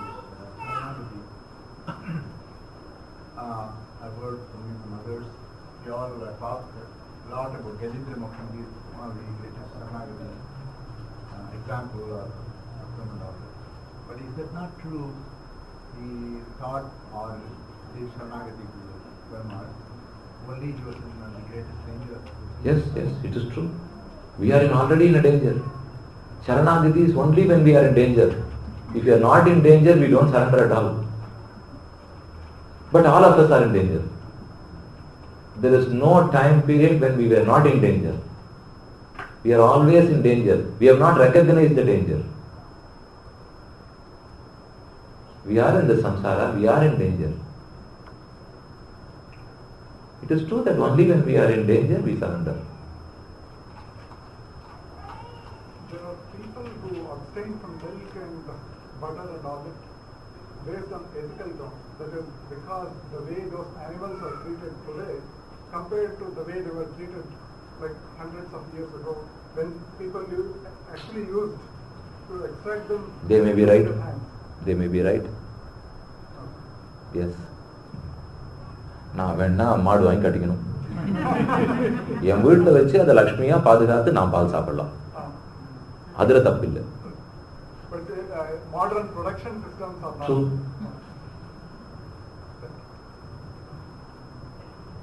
We have Thiruman, every day we have Thiruman on our forehead. It's because Swami's, Lord's foot is there. Right? Why Swami himself, Lord himself, As an alankara, to decorate him, it's an ornament on his forehead. There is another reason to it. We enjoy wearing this Thiruman. right? He wants to know, why do we enjoy? How will he experience that? We enjoy. If he wants to experience that enjoyment, how can he? கல்கண்டை நான் சாப்பிட்டேன், ஸ்வீட்டா இருக்கு. நான் கல்கண்டு ஸ்வீட்டா இருக்குன்னு உங்ககிட்ட சொன்னா உங்களுக்கு ஸ்வீட்டா இருக்குமா? நீங்க கல்கண்டு சாப்பிட்டா ஸ்வீட்டா இருக்குமா? நான் சொன்னா ஸ்வீட்டா இருக்குமா? அதுக்கு தான் அவர் நெத்தியில் போட்டுக்கிறார்.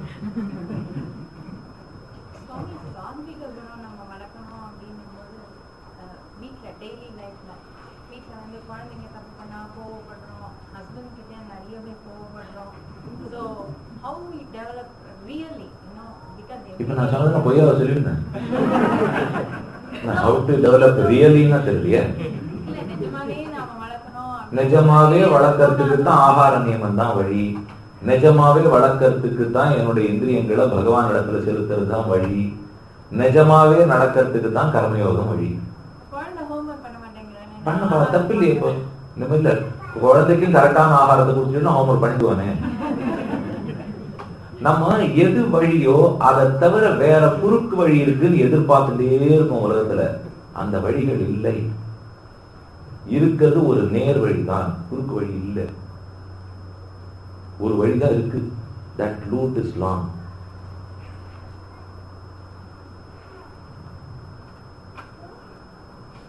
I have a basic question regarding this preaching of Bhagavad Gita during the war time. He speaks about 700 shlokas. How could the other side, like the Gaurava side, they don't know what's happening the other side? How did they actually wait it? Because we know the quality, characteristics of all these guys. Now, how did they actually? They would be willing to jump. It definitely happened for a whole day. 700 shlokas, for asking him questions back and replying back. Okay. Can I ask the opinions of others on this before I reply? The question is, were all the Kauravas waiting till Krishna preached the 700 shlokas, which would have minimum taken a day? But it all started in the first day, and first day's war is well explained in Bharata. First day's war is explained. So they have started immediately. How did it get transferred? Did he preach 700? If we recite 700, it takes about 3.5 hours. So let us give that at least 3.5 hours. Did they wait for 3.5 hours?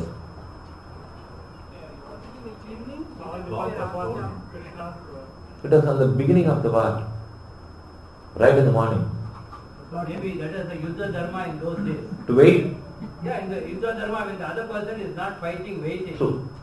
Nowadays it would have been a very different story. Those days, But with the quality of all these guys in Gaurava side, I mean, the characteristics, they don't actually follow the rules, right? They are ready to... No, they were Krishna is the case. Krishna himself controls that way. Possibly. When they saw Arjuna dropping the Kanti bomb and then frustrating Krishna, they thought, God is stopped.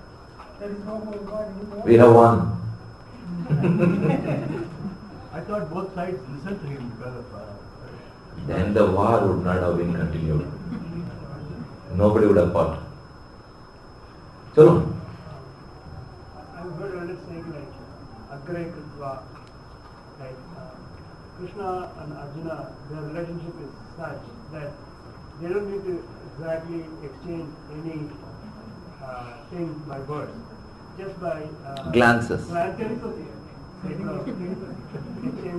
To transfer about a terabyte, one moment, to transfer a terabyte from Seattle to Tokyo, how much time does it take? A terabyte big file, to transfer it from one end of the west end of this globe to the east end of this globe, how much time will it take? A minute. Just press of a button, it is emailed, it's transferred. So you can achieve that by technology today. The souls, the two souls who are talking, one is Paramatma and the other is one who has won over sleep. Arjuna is known as Buddha Kesha. He has won over sleep. And he is one who has controlled all his senses. To those souls, transferring and grasping is very, very easy for them. And that happens in fact in seconds. They can transfer. Kudu to Kudu Payadalam Kelipadu. Their Dharmabhuta Jnana is that much expanded. Their Jnana is so much expanded, and so that they can understand. I heard somewhere that there are 70 or 200 page newspapers in this country. And Kennedy used to read about 70 newspapers every day morning. He had developed a practice, a method, that he will not read the left and right column. You can grasp the essence of a book by only reading the middle passages. You need not read the right, the extreme passages. If he can read through in 1 hour about 70 to 200 pages, of course Arjuna can do.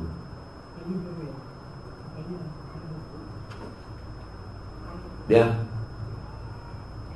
Why doesn't Krishna stop mass tragedies like tsunami and 9/11? This is no tragedy for him.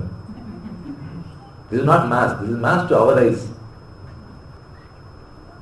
It's not mass to him. There's a lot of suffering. How is that not a tragedy? That is the suffering is due to me, not to him.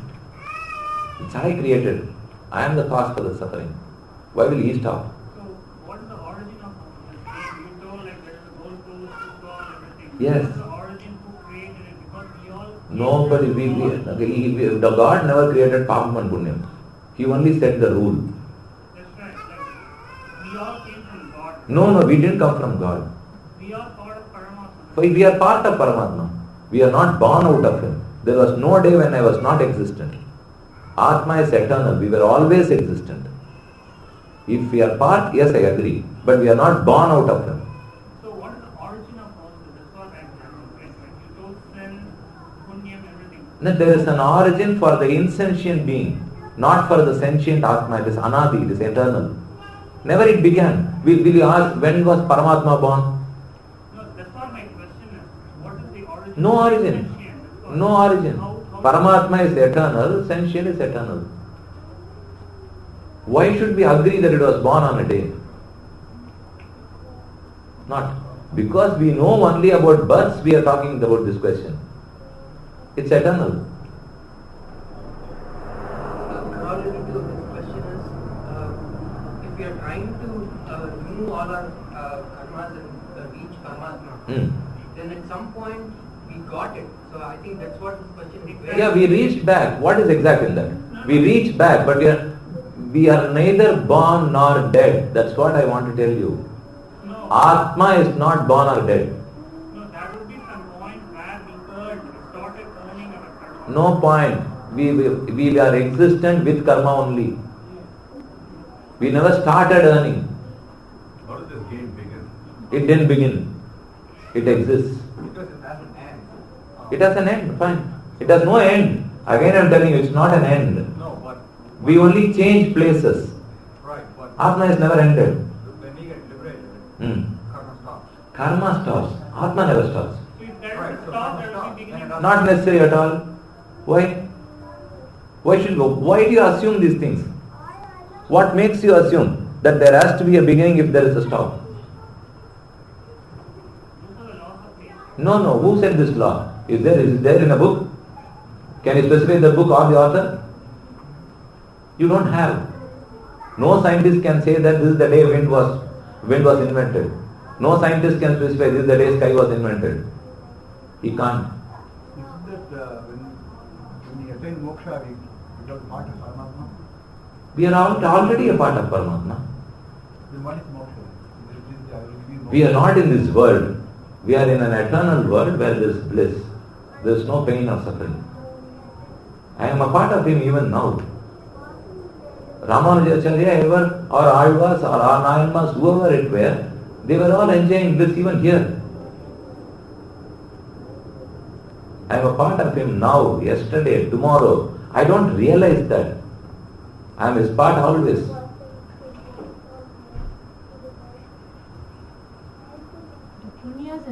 So we must not think that anything is born, everything is born. No. There are many things that are eternal. If you say so, then Paramatma would also be born on a particular day. And there should be end also. Then that means no Paramatma. Then? So there cannot be ending. And no scientist can say that this was born on a day.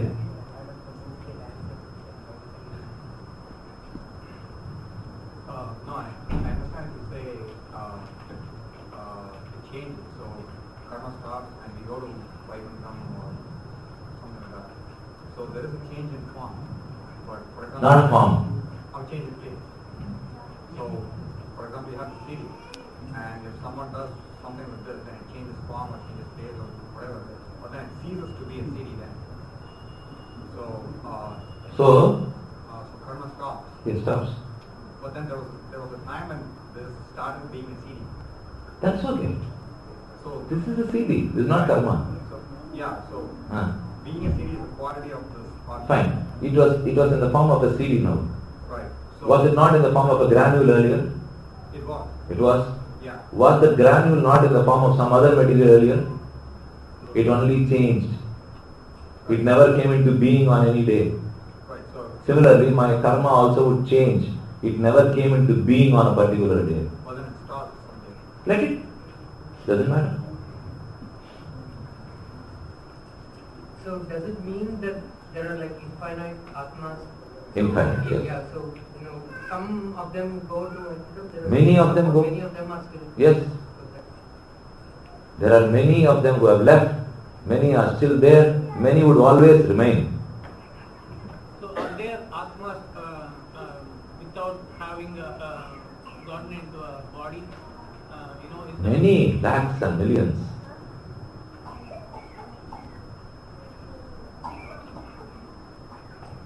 we were talking about karma being the source of krodha. What is ego? Highness, that is ahankara, swatantriya abhimana. That I conduct everything in me.